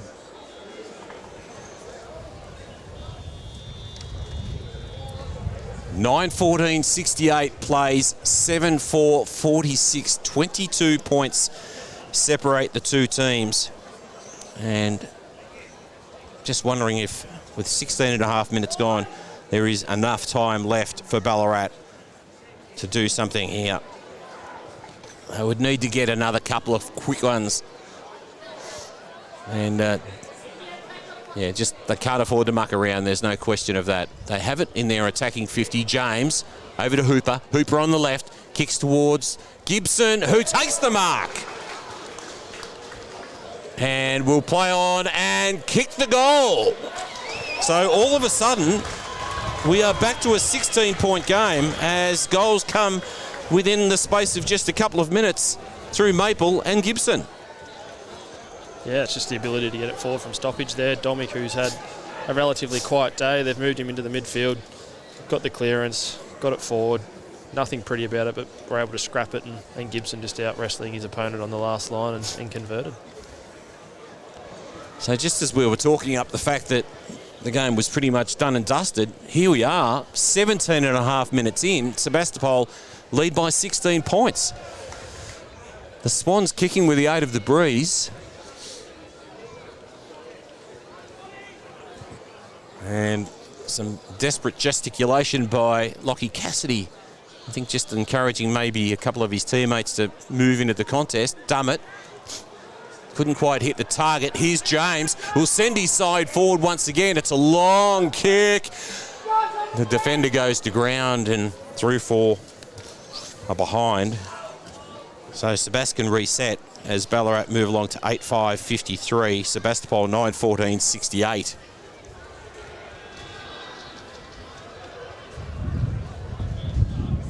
Sebastopol using the commentary side of the ground. Big fist away. Powling at the back. Domick contacted high. Needs to move it forward really quickly. He'll pump it long, but he goes to that pocket once again, and he goes only so far as Sebastopol defenders. Bit of a breakdown there on that occasion by the Swans. Yeah, would definitely like his time again there. Rush of blood. This is Banbury. Right half back. Bit of an up and under. Powling from behind. Fists forward. And the ball over the boundary line. So 19 minutes gone. We might expect that there's 8 to 9 minutes left in this game. And 3 goals required by the Swans if they, or 3 unanswered goals if they are to progress to next week's grand final against Melton. Sebas fighting hard to cling onto this 15-point advantage. Bursting through, Perry can't take possession. Forbes. And will have paid it. He's paid that against Sebas for having dived on the footy and not having worked to get that out. So the recipient of the free kick is Waitman. Waitman uses the stand rule, reel up and under. Ball, Van der Heuvel. He's fighting hard. He's taken the ground. Ball comes out of the pack, called to play on. Now we'll have a contest. We'll have a stoppage. 68 plays 53.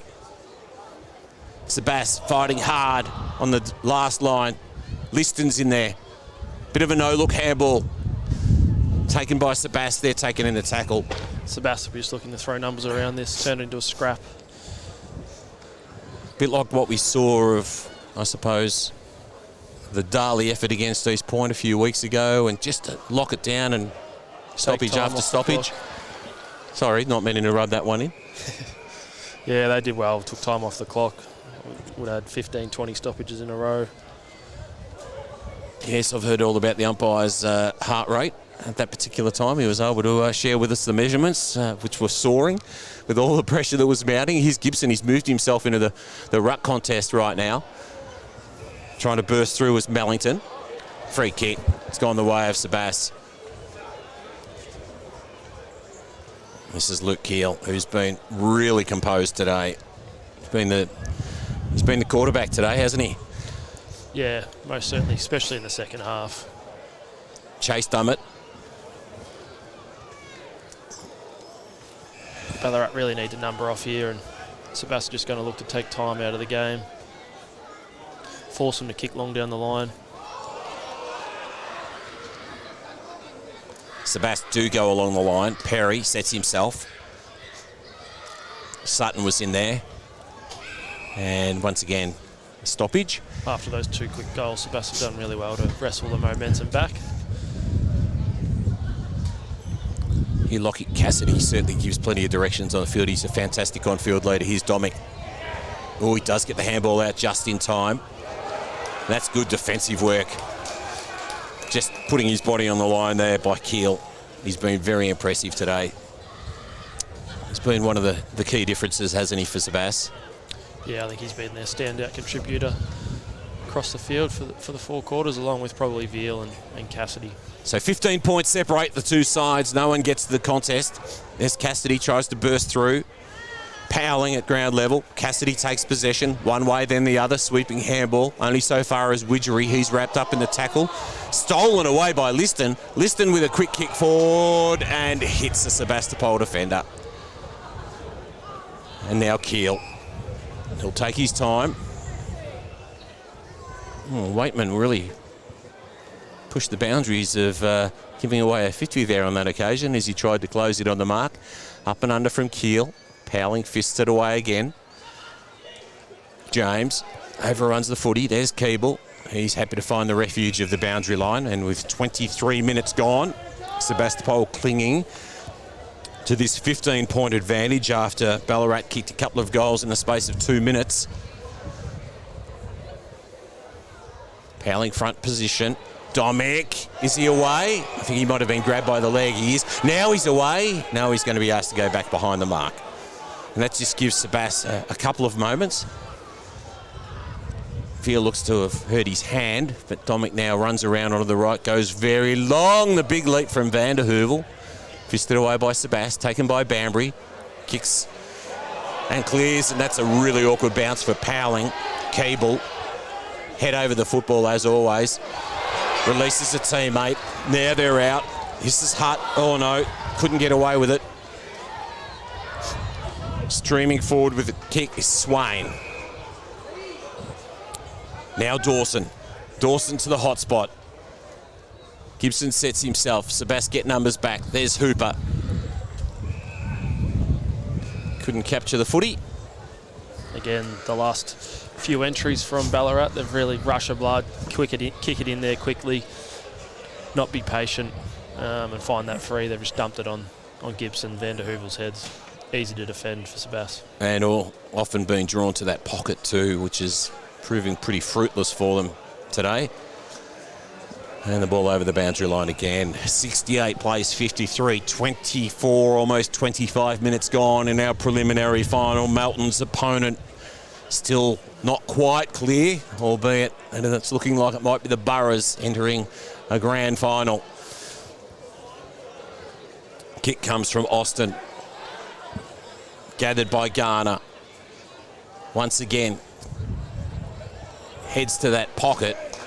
Van der Heuvel had hands, couldn't hold on to it, the ball over the line. So Sebas, just the one goal in this term. Ballarat have kicked 3. They've got it back to a 15-point margin, but time is quickly running out for the Swans. Van der Heuvel doing the ruck work. Liston goes off the ground. Taken by the Boroughs.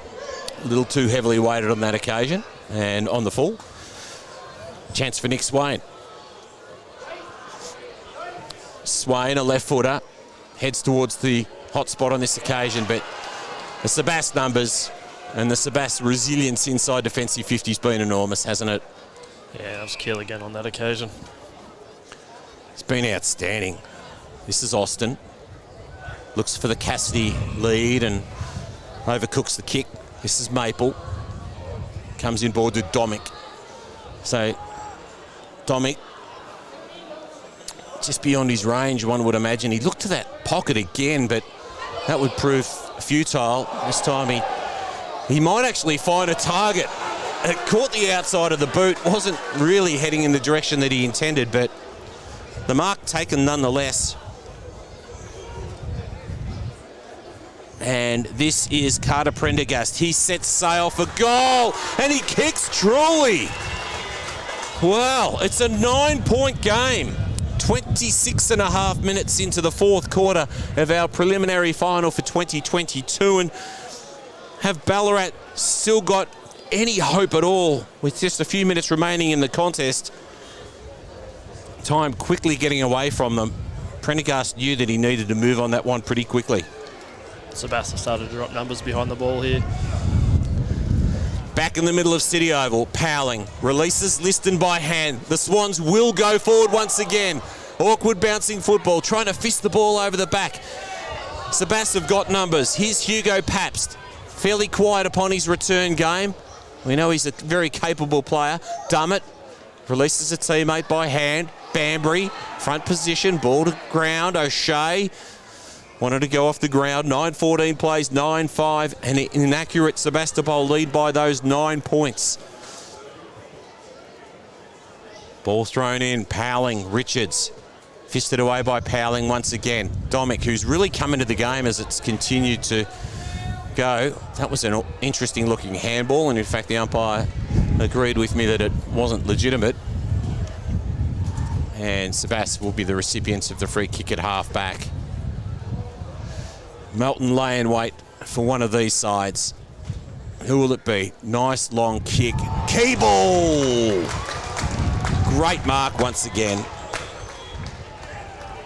Looks to have cramped up on centre wing outer side of the ground. Took an absolute specky earlier in the contest. And now he finds a short option and the siren sounds. And Sebastopol are through to the 2022 McDonald's Ballarat Football Netball League Grand Final at Mars Stadium.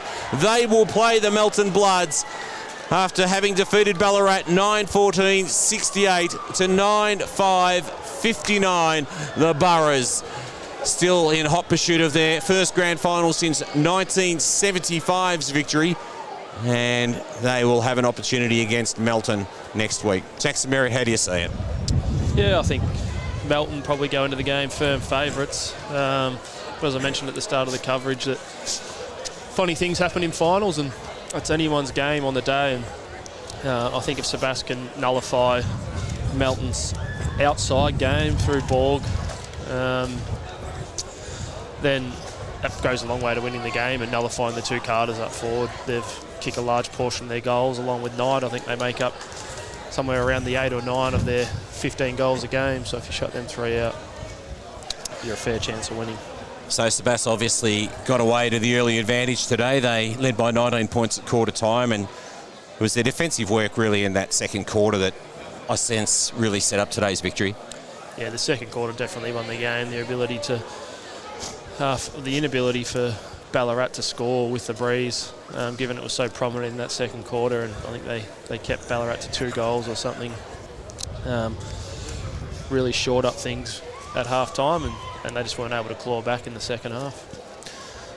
So for Sebastopol, Dummett kicked 2 goals, Forbes kicked 2 goals. We had singles from Hutt, Veal, Hill, Widgery, Cassidy, and that accounts for Sebastopol's 9 goals. Ballarat booted 9, and they had Gibson booting 3, and singles from